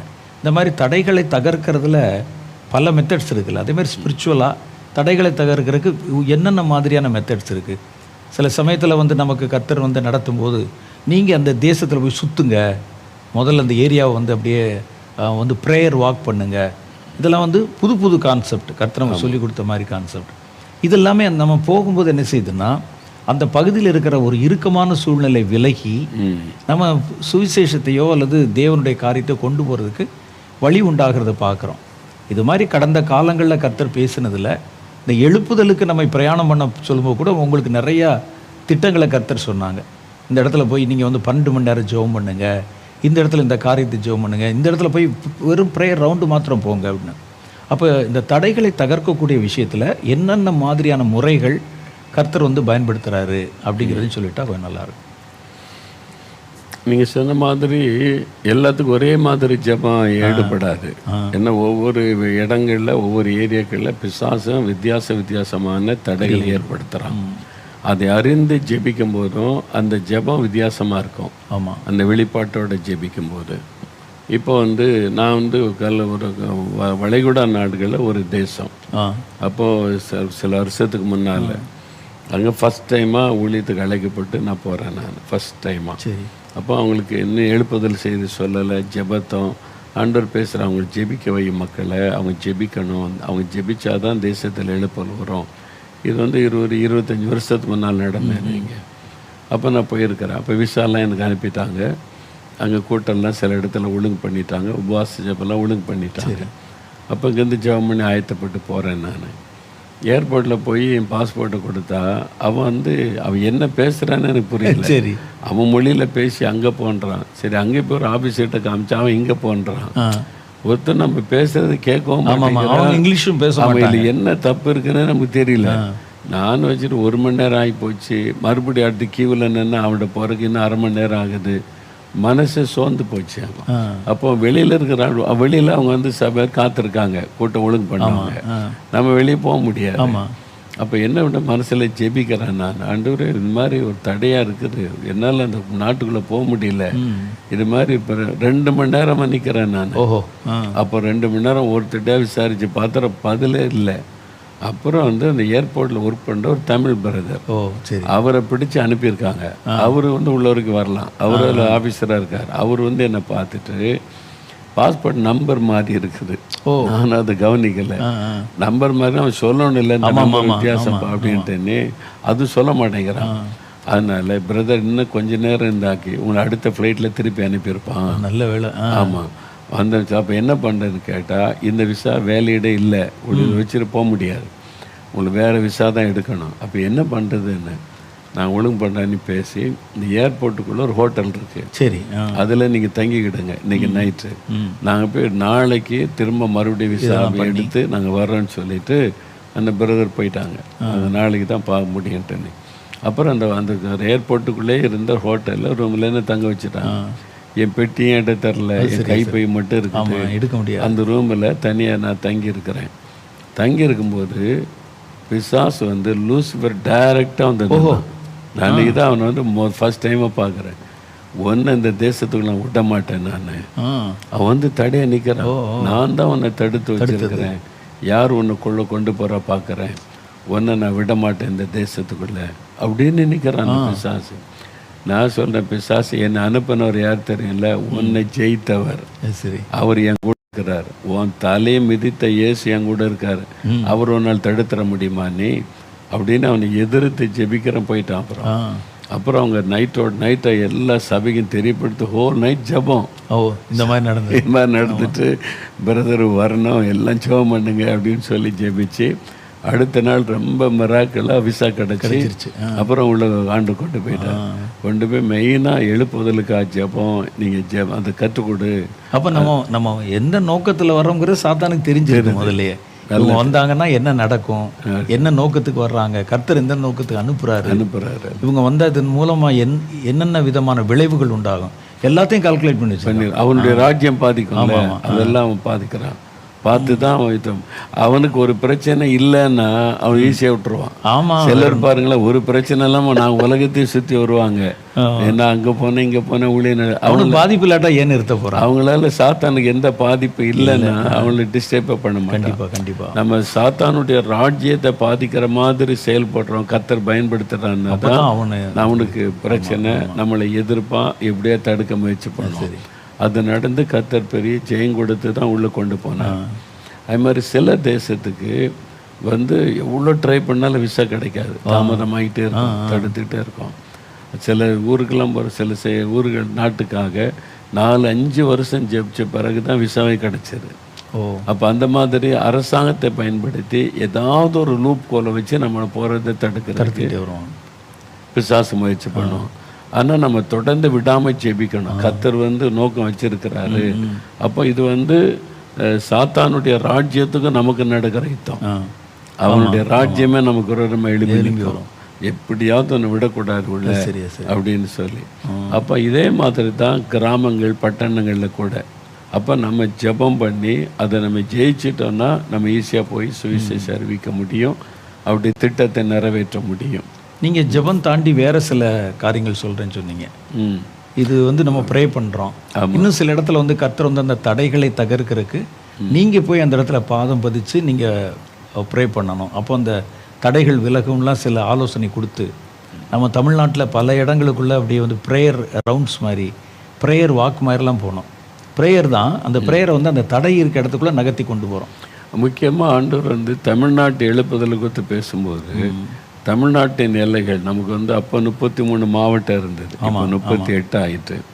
அப்போ ஆண்டவர் சொன்னார் 40 நாள் உபவாசம் பண்ணி இந்த தமிழ்நாடு முழுதும் எழுப்புதல் பரவணுமானா சாத்தான் அங்கங்கே அரண்களை கட்டி அவன் மக்களை வஞ்சித்து ஏமாற்றி பல தடைகளை வச்சிருக்கிறான், அதெல்லாம் உடைக்கப்படணும், அப்போ தான் எழுப்புதல் பரவ முடியும்னு சொல்லி. அப்போ நீயே போ அப்படின்னு ஆண்டவர் பேசினார். நான் 33 மாவட்டத்துக்கு போனேன், ஒரு டீம், ஒரு 2 பஸ் ஒழுங்கு பண்ணி அதில் உபவாசத்தை ஜெபிக்கிற. காலையிலேருந்து உபவாசம் தான், நைட்டில் வந்து எல்லாரையும் கூட்டி ஜெபிச்ச பிறகு தான் ஒரு வேளை சாப்பாடு. காலையிலேருந்து உபவாசம் பண்ணி ஜெபம் பண்ணி எல்லா ஏரியா போய் ஜெபிச்ச பிறகு தமிழ்நாடு கூட நல்ல ஒரு ஓப்பனிங்ஸ் தமிழ்நாட்டுக்குள்ள. அப்போ எழுப்புதலுக்கானது.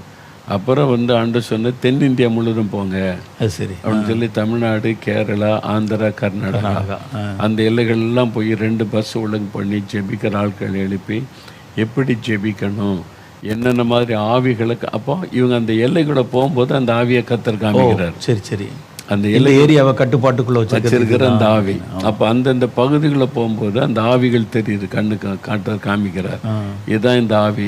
அப்போ அந்த ஆவியை முடக்கி ஜெபிக்க ஒரு பெரிய ஆவிக்குரிய மாற்றம் வருது, அது தெளிவாக தெரியுது. ஒரு தடவை சென்னையை மையமாக வச்சு கூட சென்னை முழுசுமே ஒரு 7 நாள் ஜெபம் பண்ணோம், சென்னை முழுதும் போய். அப்போ சென்னையில் எந்தெந்த எல்லைகளில் என்ன மாதிரி ஆவி இருக்குது. அதில் ரொம்ப ஒரு காரியம் என்னென்னா, சென்னைக்கு ஒரு 14 வழி இருக்குது. அதாவது திருநெல்வேலிருந்து போகிறது, அப்புறம் வந்து பெங்களூர்லேருந்து வர்றது, ஆந்திராலேருந்து வர்றது, இப்போ ரயில்வே ஸ்டேஷனு, ஏர்போர்ட்டுன்னு 14 வழி. எல்லா இடத்துலையும் பார்த்தீங்கன்னா 14 எல்லையிலையும் 2 விதமான ஆவிகள் அவங்க வந்து எஸ்டாப்ளிஷ் பண்ணி வச்சுருக்காங்க. அந்த காலத்திலேயே அந்த பட்டணத்துக்குள்ளே வேறு எதுவும் இந்த ஆண்டோடைய கிரிகள் வந்துடக்கூடாதுன்னு எப்படி அந்த எரிக மதில் மாதிரி அதை ஸ்ட்ரென்தன் பண்ணி வச்சுருக்காங்க. இதை கர்த்தர் காமிச்சு அதெல்லாம் அழிக்கப்பட ஜெபிக்கிறதுக்கு தான் கர்த்தர் கொண்டு போய் பல இடங்களில் ஜெபித்தோம். இதே மாதிரி ஒவ்வொரு பட்டணத்தில் இருக்குது. ஒவ்வொரு பட்டணத்தில் அதனுடைய அரண்கள், அதனுடைய திட்டங்கள் மாதிரி பல. அதே மாதிரி தன்னுடைய ஸ்தலங்களை வைக்கும்போது கூட இந்த டைரக்ஷன்லேருந்து இப்படி வைக்கணும், இந்த இடத்துல இருந்து வைக்கணும்னு அப்போ ஏற்கனவே வந்து அவன் தன்னுடைய கட்டுப்பாட்டுக்குள்ளே வைக்கிறது. அது பல வருஷத்துக்கு முன்னாலே அவன் பிளான் பண்ணிட்டான். அப்போ இது எல்லாமே நீங்கள் பார்த்தீங்கன்னா என்ன ஒரு ஆச்சரியம் என்னென்னா, நான் போய் நிறைய இடங்களை பார்த்ததில்ல ஒன்று கண்டுபிடி, இது எப்போ உண்டானது, எப்போ கெட்டினது, நல்ல பிரம்மாண்டமான அந்த கோபுரெல்லாம் இருப்பாங்க. இது மாதிரி வேறு எங்கேயும் இல்லை. நமக்கு மலைப்பா இருக்குது, எப்படி கட்டினாங்க என்னன்னு எல்லாமே ஒரு 500 வருஷம் 450 அதுக்குள்ளே தான் இருக்குது. 500 வருஷத்துக்குள்ளே தான் இருக்குது. ஒன்று மாத்திரம் ஒரு 1000 வருஷம் தாண்டது ஒன்று சொல்கிறாங்க, மற்ற எல்லாமே 500 வருஷத்துக்குள்ள. அப்போ அதுக்கு முன்னால் அதெல்லாம் இல்லை 500 வருஷத்துக்கு முன்னால் இதெல்லாம் இல்லை. அப்புறம் 1000 வருஷத்துக்கு முன்னால் பார்த்தா ஒன்றுமே இல்லை. அதுக்கு முன்னால் பாதுகாக்க வேண்டிய அவசியம் இல்லை. அப்போ இதுக்குள்ளே தான் எல்லாம் வந்தது. அப்போ நான் வந்து இதெல்லாம் ஆண்டவர் காமிச்சு நான் ஜெபிச்ச போது தமிழ்நாட்டில் எப்படி இவ்வளோ காரியம். அப்போ 1000 வருஷத்துக்கு முன்னால் இதெல்லாம் இல்லையே, அப்போ அதுக்குள்ளே தான் இவ்வளோ வந்திருக்குது. அப்போ தான் ஆண்டவர் சொன்னார், தோமாவை நான் இந்தியாவுக்குள்ளே அனுப்பி சுவிசேஷம் அறிவித்து இவ்வளோ பேர் ரட்சிக்கப்பட்டு எழும்பின உடனே தான் சாத்தான் விழித்து கொண்டான். இப்போ இது குறித்து ஆண்டவருக்கு ஒரு பெரிய திட்டம் இருக்குது இந்த தமிழ்நாட்டுக்கு. ஏன்னா தோமா வந்தவர் வந்து 20 வருஷம் ஊழியம் செய்யலை. மெஜாரிட்டி வந்து சென்னையில் தான் 10 வருஷம் அவர் ஊழியம் செய்தார். அப்போது இந்த தென் பகுதி இதை குறித்து தேவனுக்கு ஏதோ ஒரு பெரிய திட்டம் இருக்குது. இதை வந்து செயல்பட விடாமல் எழும்ப விடாமல் முடக்கணுமானா தன்னுடைய அரண்களால் நிரப்பிடணும், தன்னுடைய விதைகளை இதை விதைச்சி வச்சிருன்னு சொல்லி அதுக்கப்புறம்தான் எல்லாமே திட்டம் போட்டு செய்ய ஆரம்பித்து இவ்வளோ வந்தது. ஏன்னா சில விஷயங்களை வந்து நம்ம பார்த்தோம்னா அது ரொம்ப திட்டமிட்டு கன்ஸ்ட்ரக்ட் பண்ண மாதிரி தெரியும். இவங்களா இஷ்டப்பட்டு ஒரு இடத்துல கட்டின மாதிரி தெரியாது. இல்லை அது நீங்கள் பார்த்தீங்கன்னா ஒவ்வொன்றும் ஒவ்வொரு ஆங்கிளில் ஒவ்வொரு கோணத்தில் அது வந்து பெர்ஃபெக்டாக பண்ணி வச்சுருப்பாங்க. நம்ம சில சிட்டியெல்லாம் அந்த சிட்டியே பிளான் பண்ணி அந்த எல்லைகளில் அதனுடைய மந்திரவாதம் செய்து வைக்கப்பட்ட காரியங்கள்லாம் இருக்குது. அந்த ஆவி அந்த மந்திரத்தில் கிரியை செய்கிற ஆவி கிரியை செய்யும். அது அந்த மாதிரி தான் நிறைய அந்த பாதுகாப்புக்குன்னு வச்சார். அப்போ இது ஒரு பெரிய ஆவிக்குறி. இதை கண்டுபிடிச்சு இதனுடைய கிரியைகளை முடக்கினாதான் பட்டணம் தேவன் வாசம் வர முடியும், அந்த சொந்தமாக்க முடியும். அதுக்கு தான் இந்த கடைசி கால எழுப்புதல் கால ஜெபமே வித்தியாசமாக மாறும். தீர்க்க தரிசன ஜெபம், வெளிப்பாட்டோட ஜெபிக்கிறது, யுத்த ஜெபம், நம்ம அதை பற்றிலாம் பின்னால் அடுத்து பேசணும். அதான் ரொம்ப முக்கியம். அப்போ இது மாதிரி ஒவ்வொரு கிராமத்திலும் இருக்குது, ஒவ்வொரு பட்டணத்திலும் இருக்குது, ஒவ்வொரு மாவட்டத்துக்குன்னு இருக்குது. அந்த மாதிரி சாத்தான் வந்து அந்த மந்திரவாதம் பெல்லிசுனி எல்லைகள் அவ்வளோ குறிப்பாக வச்சு பிளான் பண்ணி பிசாசு செய்து கொண்டு இருக்கிறான். அது மாதிரி ஒவ்வொரு தேசத்துக்குன்னு தனியாக இருக்குது. சரி, இப்போ வந்து வட இந்தியாவில் ஒரு 2 மிஷினரிகள் அவங்க ஃபஸ்ட் ஊழியம் செய்துருக்காங்க, கிராமங்களுக்கு சுவிசேஷம் அறிவிக்கிறார். ஃபஸ்ட் டைமாக ஒரு கிராமம் மலை அடிவாரத்தில் இருக்கிற ஒரு கிராமம் நடந்து தான் போகணும். அப்போ அந்த வில்லேஜுக்கு அதுவரை சுவிசேஷமாக போனதில்லை. ஃபஸ்ட் டைமாக இவங்க ஊழியம் செய்ய 2 பேர் போகிறாங்க. இவங்க போகும்போது அந்த அப்போ தூரத்தில் போய் தான் வில்லேஜ், ஒரு காட்டு பாதையில் போகிறாங்க, காட்டுப்பள்ளியே நடந்து போகணும். அந்த வில்லேஜை தூரத்தில் பார்க்குறாங்க. இப்போ அந்த வில்லேஜ் எல்லைக்குள்ளே கால் வைக்கிறாங்க.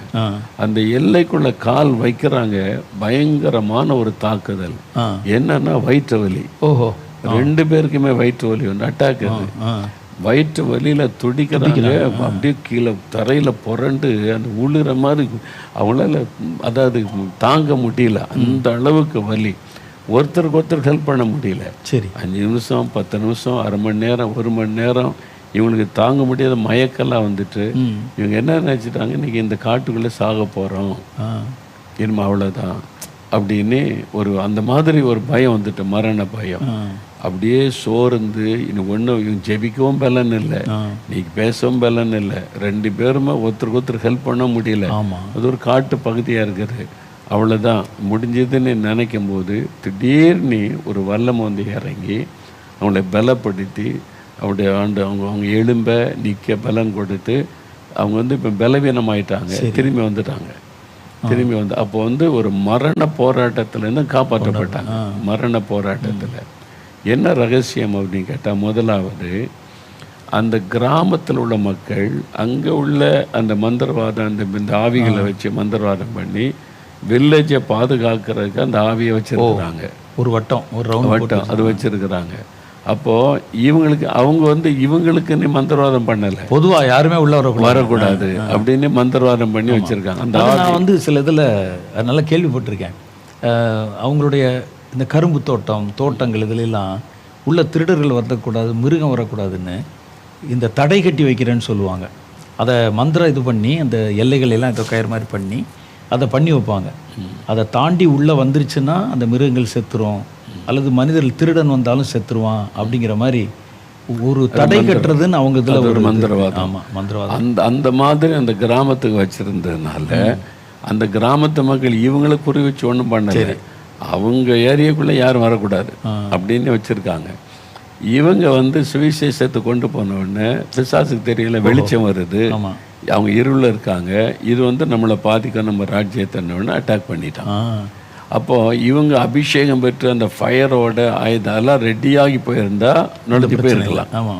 ஆமாம், இவங்க வந்து வழக்கமாக ஒரு சுவிசேஷம் நம்ம கைப்பற்றி கொடுக்க போகிறோம் அப்படி போயிட்டாங்க. அப்போ அந்த மாதிரி ஒரு ஆவிக்குரிய போராட்டம் தெரிஞ்சு ஜெபிச்சு போயிருந்தா அதை உடைச்சிட்டு போயிடலாம். ஜெபத்துக்கு முன்னால் நிற்காது.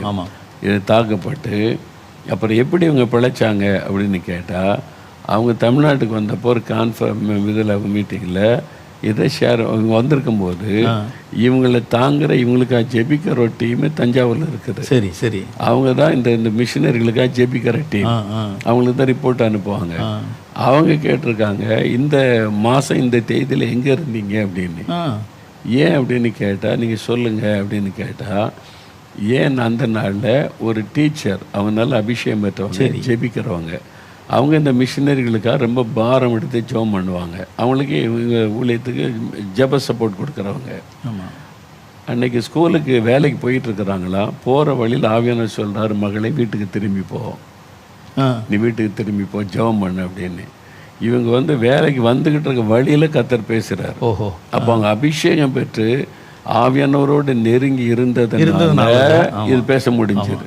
வெறும் ரட்சிக்கப்பட்ட அனுபவங்கள்ட்ட இப்படி பேசுவார் ஆண்டவர். பேசினோடனே இவங்க திரும்பி வந்துட்டாங்க. வீட்டுக்கு வந்துட்டு அவங்க வந்து ஃபுல்லாக முழங்கால்னு ஜெபம். ஆண்டவர் சொல்ல இந்த மிஷினரிக்கு ஜெபம் பண்ணு, அவனுக்கு என்ன ஆபத்து எங்கே இருக்கான் ஒன்றும் தெரியாது. ஆனால் இவங்க ஆவில நிரம்பி பிசாசை எதிர்த்து யுத்தம் பண்ணி ஜெபிக்கிறாங்க. கிட்டத்தட்ட 1 மணி நேரம் ஜெபிச்ச பிறகு இவங்களுக்கு ஆவியில் ஒரு ஃப்ரீனஸ், கர்த்தர் ஜெயம் கொடுத்துருக்காரு. அப்போ ஏதோ நடந்திருக்கு, என்னன்னு தெரியல உங்களுக்கு. ஆனால் ஒரு ஆபத்து வந்திருக்குங்கிறது தெரியும். ஆண்டவர் ஜெபிக்க வச்சுட்டார். இப்போ கேட்ட உடனே அந்த மிஷினரி சொல்றாரு, அந்த தேதி அதே நேரம் அப்போதான் அவருக்கு தெரிஞ்சது, நாம அங்கே உயிருக்காக போராடின நேரம் கர்த்தர் இங்கே ஒருத்தரை ஜெபிக்க வச்சு நம்மளை காப்பாற்றிருக்காரு. இதில் தான் சொல்றது, ஜெபிக்காம காரியம் நடக்காது உலகத்தில். அப்போ வந்து அப்போ ஜெபிக்கிற ஆளாண்ட தேடுறாரு ஒரு ஊழியக்காரனை பாதுகாக்க. அதான் இதில் தான் ஒரு சின்ன கேள்வி கேட்கணும். ஏன்னா நீங்கள் பெரிய அளவு உலகம் தழுவின அளவில் ஒரு ஊழியம் செய்கிறதுனால நம்ம வந்து முன்னணியில் ஊழியம் செய்கிறவங்க அல்லது முன்னணியில் நின்று இந்த மாதிரி சாத்தானுடைய கிரிகளுக்கு ஜெபம் பண்ணுறவங்க, இவங்களுக்கு பின்னால் இருந்து ஜெபம் பண்ணக்கூடிய சப்போர்ட்டர்ஸ் இருக்காங்களே, அந்த பேக்ட்ராப் சப்போர்ட்டர்ஸ், இவங்களுடைய இம்பார்ட்டன்ஸ் வந்து எவ்வளோ முக்கியமானது. ஏன்னா தானியல் பண்ணும்போது கூட அவருக்கு நண்பர்கள் இருந்தாங்க. அப்போ அவங்க வந்து என்ன மாதிரி இதில் இவங்களுக்கு வந்து ஹெல்ப் பண்ணணும், அது எல்லாருக்குமே அது அவசியம் தானே.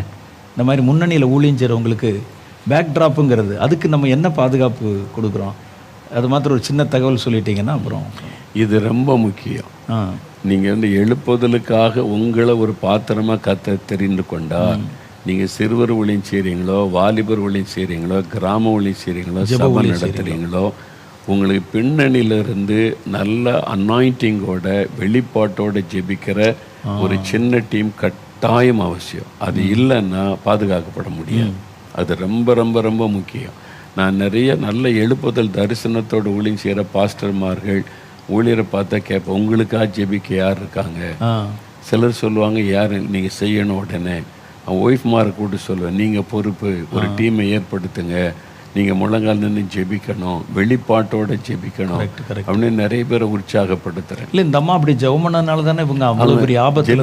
அவ்வளோதான். அன்னைக்கு சிலர் வந்து அந்த மாதிரி ஒரு அமைப்பை ஏற்படுத்துறது இல்லை, ஆனால் உள்ளே இறங்கி ஊழியம் செய்ய போயிடல. இல்லை, அதனால தான் நல்ல ஊழியர்கள் சிலர் வந்து இடையில மறிச்சு போயிடுறாங்க, பாதிக்கப்பட்டுறாங்க. அதுக்கான என்ன, அவங்களுக்கு ப்ரேயர் சப்போர்ட் இல்லை, ஜெப பாதுகாப்பு இல்லை. கரெக்ட். இப்போ பவுல் அவ்வளோ பெரிய ஊழியம் செய்தால் எனக்காக வேண்டிக் கொள்ளுங்க, எங்களுக்காக வேண்டிக் கொள்ளுங்க, சுவிசேஷத்தின் வாசல் திறக்கப்பட வேண்டிக் கொள்ளுங்க, அப்படி பல காரியம் சொல்றார். உங்க ஜெபத்தினால நான் தப்புவிக்கப்பட்டேன். அப்போ இது ரொம்ப முக்கியம். பிரதர் டிஜிஎஸ் அதில் ரொம்ப கவனமாக இருந்து நிறைய பேர் அவங்களுக்கு ப்ரேயர் சப்போர்ட் கொடுத்துக்கிட்டு இருந்தாங்க. அப்போ நான் எங்கே போனாலும் எனக்கு ஃபோன் பண்ணி, தம்பி நாங்கள் போகிறேன், எனக்கு ஜெபம் பண்ணுங்கன்னுவாங்க. நம்ம தொடர்ந்து அவங்களுக்கு ஜெபிச்சுக்கிட்டே இருப்பது அவங்களுக்கு நல்லா தெரியும்.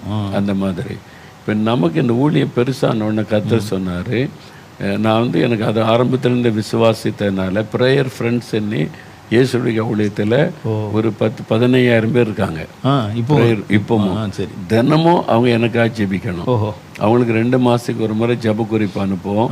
நான் எங்கே இருக்கேன், எங்கே ஊழியம் செய்கிறேன்னு தெரியும். ஆனால் ஒரு 20 இயர்ஸ்க்கு முன்னால் இந்த எழுப்புதல் திட்டம் வரும்போது கர்த்தர் சொன்னார், இந்த ஜெபம் உனக்கு போதாது, உனக்காக ஜெபிக்க ஸ்ட்ராங்கான ஒரு டீம் எழுப்பு, ஒரு ஆர்மி மாதிரி அவங்க செயல்படணும், ஒரு சேனை, ஒரு இராணுவ மாதிரி வைராக்கியமாக நின்று ஜெபிக்கணும். அந்த மாதிரி ஜெபிச்சாதான் நீ பாதுகாக்கப்படுவ, உனக்காக ஜெபிக்கிற எழுமன்னாரு. நான் எங்கே போய் ஆண்டவரை கண்டுபிடிக்கிறது என்ன? சரி, நீ திறப்பின் வாசலை அனௌன்ஸ் பண்ணு, நான் எழுப்பி தர்றேன், அவங்கள உருவாக்கு, என்ன மாதிரிலாம் ஜெபிக்கன்னு சொல்லி நான் அனௌன்ஸ் பண்ணி இப்போ ஒரு 150 பேர் இருக்காங்க. ஆர்மி ஆஃப் காட் பேர் தேவசேனை ஜெபக்குழு. அவங்க இராணுவ டிசிப்ளினோட இருக்கணும். ஆண்டவர் சொன்னார், அவங்க டெய்லி 2 மணி நேரம் பர்சனல் ப்ரேயர் பண்ணணும், அவங்களுடைய சாட்சியை காத்துக்கொள்ளணும். வீட்டில் அவங்க போகிற சபையில் சண்டை போடுறவங்கள பிரிவினை உண்டாக்குற சாட்சியை காத்துக்கொள்ளணும். அது அப்புறம் வாரத்தில் ஒரு நாள் உபவாசம் பண்ணி ஜெபிக்கணும், தினந்தோறும் உனக்காக ஜெபிக்கணும். இது மாதிரி பட்டு மாதத்தில் ஒரு முறை 4 மாடிக்கு வந்து ஜெபிக்கணும். அதனால் ஒவ்வொரு திறப்பின் வாசலுக்கு முந்தின நாள் இந்த ஆர்மி ஆஃப் காட் பீப்புள் இங்கே வந்துடுவாங்க. அவங்க தமிழ்நாட்டில் இருப்பாங்க, இவங்க இதில் கர்நாடகாவிலேருந்து வர்றாங்க, மாதந்தோறும் வந்துடுவாங்க. அவங்களோட நான் உட்காந்து ஜெபிப்பேன். அந்த ஜெபத்தை நம்ம ஆட்கள் ஜெபம் நடத்தினாலும் நானே ஷேர் பண்ணி ஜெபிப்பேன். முதல்ல வந்து நிறைய ஊழியங்களுக்காச்சு இந்த மாதம் ஊழியங்கள்னு ரொம்ப ஜெபிப்போம். அப்போ ஆண்டவர் சொன்னார், ஊழியங்களுக்காக ஜெபிக்க நிறைய பேர் இருக்காங்க, உனக்கு ஜெபிக்கிறதுக்கு தான் வச்சுருக்கேன். ஒன்றை தான் சாத்தான் டார்கெட் பண்ணுறான். உனக்காக உன்னுடைய ஆவிக்குரிய வாழ்க்கை, உன்னுடைய ஜெப வாழ்க்கை, உன்னுடைய சுகம், உன்னுடைய பாதுகாப்பு, உன்னுடைய எல்லா அதாவது பிரசங்க ஆயத்தம், நான் அதிகமாக ஜெபிக்கிறதுக்கும் அவங்க ஜெபிக்கணும். இதெல்லாம் கர்த்தர் சொல்லி கொடுத்து அவங்களை கொஞ்சமாக உருவாக்கி இப்போ நல்ல ஸ்ட்ராங் டீம். ஆண்டவர் சொன்னார் அவங்கள 7 பிரியினார். அப்போ 7 team, hallelujah team, power team, love team அப்படின்னு ஒரு பேர் வச்சு 7 டீம் இருக்குது. எதுக்கு ஆண்டவர் சொன்னார், திங்கக்கிழமை ஒரு டீம் உபவாசம் பண்ணி உனக்காக ஜெபிக்கணும், செவ்வாய்க்கிழமை வரும். அப்போ வாரத்தில் இப்போ எனக்காக அப்போ இன்னைக்கு ஒரு டீம் எனக்கு உபவாசம் பண்ணி ஜெபிக்கிறாங்க.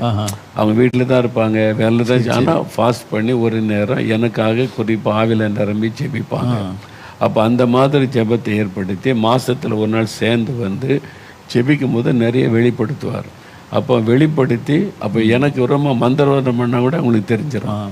அப்போ இந்த எழுப்புதல் திட்டத்தில் ஒரு சபை பயன்பட விரும்பினால், ஒரு ஊழியர் பயன்பட விரும்பினாலும் இந்த மாதிரி ஒரு அமைப்பை வந்து கண்டிப்பாக ஏற்படுத்தினார். ஊழியக்காரங்களுக்கு ரொம்ப தேவை. அந்த ஜெபத்துக்கு பிறகு என்னுடைய ஜெப வாழ்க்கையில் பயங்கர மாற்றம். இப்போ என்ன ஃப்ரீயாக ஜெபிக்க, ஏன்னா அவங்க எனக்காக ஜெபிக்கலாம், அப்போ விடுதலையோடு ஜெபிக்க முடியுது. இப்போ வந்து நான் ஜெபம் பண்ண உட்கார்ந்தாலே கர்த்தருடைய பிரசன்னத்தை உணர்றேன்.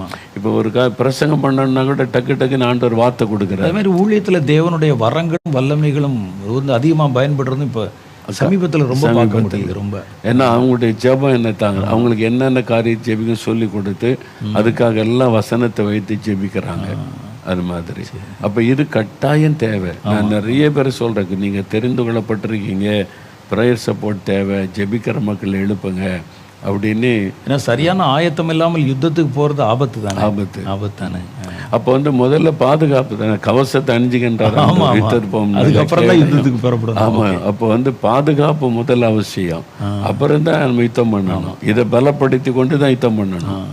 அதனால எல்லா சபைகளும் இதை செய்யணும், பாஸ்டர்ஸ் இதை செய்யணும், ஊழியம் செய்கிற எல்லாருமே இதை செய்யணும். இல்லை, எழுப்புதல் வருதுங்க சொல்கிறதை காட்டிலும் அந்த எழுப்புதல் வரும்போது நம்ம எப்படி நடந்துக்கிறோம்னு நீங்கள் கொடுத்த நிறைய டிப்ஸு எல்லாருக்குமே, எனக்கு கூட ரொம்ப அதிக பிரயோஜனமாக இருந்தது. ரொம்ப சந்தோஷம். இப்போ உங்களுக்கு தான் ஆண்டவர் பேசுகிறாரு. நீங்கள் எழுப்புதல் திட்டத்துக்குன்னு எழும்பும்போது உங்கள் வீட்டில் அதாவது அட்லீஸ்ட் உங்கள் வீட்டில் கூடி ஜெபிக்கிற ஒரு 4-5 பேர் கண்டுபிடிங்க. பாஸ்டர்மார்கள், சபை ஊழியர்கள், நீங்கள் எழுப்புதலுக்காக எப்போ தரிசனத்தோட எழும்புறீங்களோ உங்கள் சபையில் வாரத்தில் ஒரு நாள் உங்கள் கூட சேர்ந்து ஜெபிக்க ஒரு 10 பேரை கண்டுபிடிங்க. உங்கள் சபைக்குள்ளே இருக்காங்க, உங்களுக்கு தெரிஞ்சவங்களும் இருக்காங்க, நீங்கள் அவங்கள கண்டுபிடிக்கணும். அவ்வளோதான். வாரத்தில் ஒரு நாள் 2 மணி நேரம் என் கூட சேர்ந்து ஜெபிக்க வாங்கன்னா வருவாங்க. அவங்களுக்கு என்னென்ன காரியத்துக்கு ஜெபிக்கணும்னு சொல்லி கொடுத்து அவங்கள ஜெபிக்க வைங்க. அப்போ அவங்க உங்களுக்கு ஜெபிக்க ஜெபிக்க ஜெபிக்க பெரிய வித்தியாசத்தை பார்ப்பீங்க. நீங்கள் பாதுகாப்புக்குள்ளே இருந்த ஜெப பாதுகாப்பு, ப்ரேயர் கவர் உங்கள் மேலே இருக்கும். அதுதான் என்னை பாதுகாத்த நடத்த 100க்கு 100 எனக்கு தெரியும். கர்த்தர் அதுக்கு தான் இவங்களை எழுப்பி தந்திருக்கிறாரு. உங்களுக்கு தேவை, ஒவ்வொரு பாஸ்டர்ஸுக்கும் தேவை, ஒவ்வொரு ஊழியர்களுக்கும் தேவை. இதை கட்டாயம் செய்யணும். அதுதான் பவுல் அவங்களுக்காக ஜெபிக்கிற பெரிய டீமை வச்சுருந்தார். டாக்டர் பில்லி கிரஹாம் ஒரு பெரிய டீமை ஜெபிக்க வச்சுருந்தார். ஒவ்வொரு ஊழியரையும் பார்த்திங்கன்னா அவங்கெல்லாம் வெற்றியோடு ஓடி முடிக்க காரணம் ஒரு பெரிய டீம் அவங்களுக்காக ஜெபிக்கிறதுக்கு வச்சுருந்தாங்க. அதனால தான் அவங்க வந்து வெற்றியோடு கூட அவங்க ஊழியத்தை முடிக்க முடிந்தது. இந்த எழுப்புதல் காலத்தில் ரொம்ப முக்கியம் ஸ்ட்ராங்கான ஜெபம், ஆவில நிரம்பி அவங்க இந்த யுத்த ஜெபம் பண்ணுற ஒரு டீமை நீங்கள் எழுப்பணும். அவங்க ரொம்ப பொறுப்பாக கருத்தாக ஜெபிக்கணும். அவங்களோட நீங்கள் ஷேர் பண்ணணும். நான் ஒவ்வொரு மாதமும் கூடிய வரைக்கும் வந்துடுவேன். எங்கே போனாலும் இந்த திறப்பு நாள் முந்தின நாள் இந்த ஆர்மி ஆஃப் காட் இந்த மக்களோட இணைந்து ஜெபிக்க வந்து 1 மணி நேரமாவது அவங்க எனக்காக பிரத்யேகமாக ஜெபிப்பாங்க. அந்த பலன்தான் என்னை பாதுகாத்து பலப்படுத்துது, தெளிவாக சொல்ல முடியும். இது கர்த்தர் கொடுத்த ஆலோசனை. உங்கள் வாழ்க்கையில் அதை செய்யணும், நீங்கள் கட்டாயம் நிறைவேற்றணும். ஏன்னா சபை வைக்கலைங்க, கிராம ஊழியம் செய்கிறப்போ உங்கள் பக்கத்து வீட்டில் தெரிஞ்சவங்க 4-5 பேர் ஜெபிக்கிறவங்க இருப்பாங்கல்ல, அவங்கள கூட்டு வந்து வாரத்தில் ஒரு நாள் ஜெபம் பண்ணுங்க. உங்களுக்காக, உங்கள் ஊழியத்துக்காக, குடும்ப பாதுகாப்புக்காக, சாத்தானுடைய தந்திரத்தை கண்டுபிடிச்சு எதிர்த்து ஜெபிக்கிறது, இதெல்லாம் கட்டாயம் அவசியம். சரியா? அப்படி செய்வீங்களா? அதில் கவனம் செலுத்துங்க. இப்போ உங்களுக்கு கர்த்தர் பாதுகாப்பு கொடுத்து ஆசீர்வாதத்தை நடத்தவும், ஒவ்வொரு எழுப்புதலுக்காய் தெரிந்து கொண்ட பாத்திரத்தை பாதுகாப்பு ஜெபம் என்ற ஆட்களை எழுப்பவும் உங்களுக்காக ஜெபிக்க போகிறோம். நம்ம ஜெபிக்கலாமா? அப்படியே கண்களை மூடி ஒரு நிமிடம் கர்த்தர் பேசினதை நினைவு கூறுங்க. அப்போ நான் எழுப்புதல் திட்டத்தை நிறைவேற்றணுமானா சாத்தானை டைரெக்டாக அவனை எதிர்க்கிறேன்னு அர்த்தம், அவனுடைய ராஜ்யத்தோடு யுத்தம் பண்ணுகிறேன்னு அர்த்தம். அப்போ நமக்கு பாதுகாப்பு ஜெபம் ரொம்ப அவசியம். ஆண்டவரே, எனக்காக என்னோடு இணைந்து ஜெபிக்கிற அருமையான ஆட்களை நீர் வீரர்களை எழுப்பி தாரும், ஜெப வீரர்களை எழுப்பி தாரும். அப்படி கேளுங்க. பாஸ்டர்மார் கேளுங்க, ஊழியம் செய்கிறவங்க கேளுங்க. நீங்கள் ஒரு என்ன ஊழியம் செய்தாலும் உங்களுக்கு பேக்கிங் ஜெபம் பண்ண ஒரு டீம் இருக்கணும். அதை கேளுங்க. ஆண்டவரே எழுப்பித்தாங்க, ஒரு மனமாக ஜெபிக்க, ஆத்மா பாரத்தோடு ஜெபிக்க, வெளிப்பாட்டோடு ஜெபிக்கிற ஆட்களை எழுப்பி கொடுங்கன்னு கேளுங்க. அப்படியே ஜெபிங்க. கர்த்தர் உங்களுக்கு எழுப்பி தரப்போகிறார். அதுக்கு தான் உங்களோட பேசி இருக்கிறார். தகப்பனே, இந்த நாளில் இங்கே ஜெபிக்கிற இந்த மகன், இந்த மகள், இந்த பாஸ்டருக்காக, இந்த சபை ஊழியருக்காக, இந்த கிராம ஊழியம் செய்கிற சகோதரன் சகோதரிக்காக, சிறுவர் ஊழியம், வாலிபர் ஊழியம் செய்கிறவங்க எழுப்புதல் திட்டத்தை நிறைவேற்ற நீர் தெரிந்து கொண்ட பாத்திரம். ஆண்டவரை, இவங்களை பாதுகாக்கிற ஜெபிக்கிற மக்களை எழுப்பி கொடுங்க, வாலிபர்களை எழுப்பி கொடுங்க, பெண்களை எழுப்பி கொடுங்க, அவங்க சபையில் எழுப்பி கொடுங்க. ஜெபிக்கிற மக்கள் எழுப்புகிட்டோம். இவங்களை பாதுகாக்கிற ஜெபம் பண்ணுறவங்களை கர்த்தரை எழுப்பி கொடுங்க. ஆண்டவரை, தரிசனத்தோடு ஜெபிக்கிறவங்க, ஆவில நிரம்பி ஜெபிக்கிறவங்க, வெளிப்பாட்டோடு ஜெபிக்கிறவங்களை எழுப்பி கொடுங்க. ஆண்டவரை, இவங்களை பாதுகாத்து கொள்ளுங்கப்பா. சத்துருடைய தந்திரங்களுக்கு விலக்கி, எதிர்ப்புகளுக்கு விலக்கி பாதுகாத்து கொள்ளுங்க. கர்த்தரப்படி ஜெபிக்கிற மக்களை எழுப்பி தருகிறதற்காய் ஸ்தோத்திரம். இயேசுவின் நாமத்தில் ஜெபிக்கிறோம் பிதாவே. ஆமென். ஆண்டவர் உங்களோடு பேசி இருக்கிறார். நிறைய கற்றுக்கொண்டீங்க. இப்போ நிறைய தீர்மானம் எடுத்துட்டீங்க. என்னென்ன செய்யணும், எப்படி ஜெபிக்கணும், எப்படி ஆட்களை ஜெபிக்கிற குழுவை ஏற்படுத்தணும்னு தாமதம் பண்ணாமல் உடனே செய்யுங்க. நீங்கள் எந்த எல்லைக்குள்ள ஒழித்து போனாலும் முதல்ல நீங்கள் ஆவில ஜெபம் பண்ணி சாத்தானுடைய அந்த தகர்த்து எரிஞ்சிருங்க. சாத்தானுடைய அந்த வலைகளை, சாத்தானுடைய அரண்களை, அவனுடைய கிரியைகளை நீங்கள் முடைக்கிறீங்க. அதன் பிறகு சுலபமாக நீங்கள் போய் இந்த கிராமத்தை, பட்டணத்தை, அந்த ஜனங்களை, ஆத்துமாக்களை ஆண்டவருக்கு சொந்தமாக்க முடியும். தேசங்களுக்கு விரோதமாக, தேசங்களை பாதுகாக்க சாத்தான் வைத்திருக்கிற திட்டங்கள் முடக்கப்பட்டு போக ஜெபிச்சுட்டு போங்க. வழிகள் திறக்கப்படும். கர்த்தர் உங்களை கொண்டு பெரிய காரியம் செய்வார். மறுபடியும் நாம் இன்னும் இதை குறித்து விரிவாய் பேசி அறிந்து கொண்டு ஜெபிக்க போகிறோம். அதுவரை கர்த்தருடைய ஆசீர்வாதம் உங்களோடு இருப்பதாக. ஆமென்.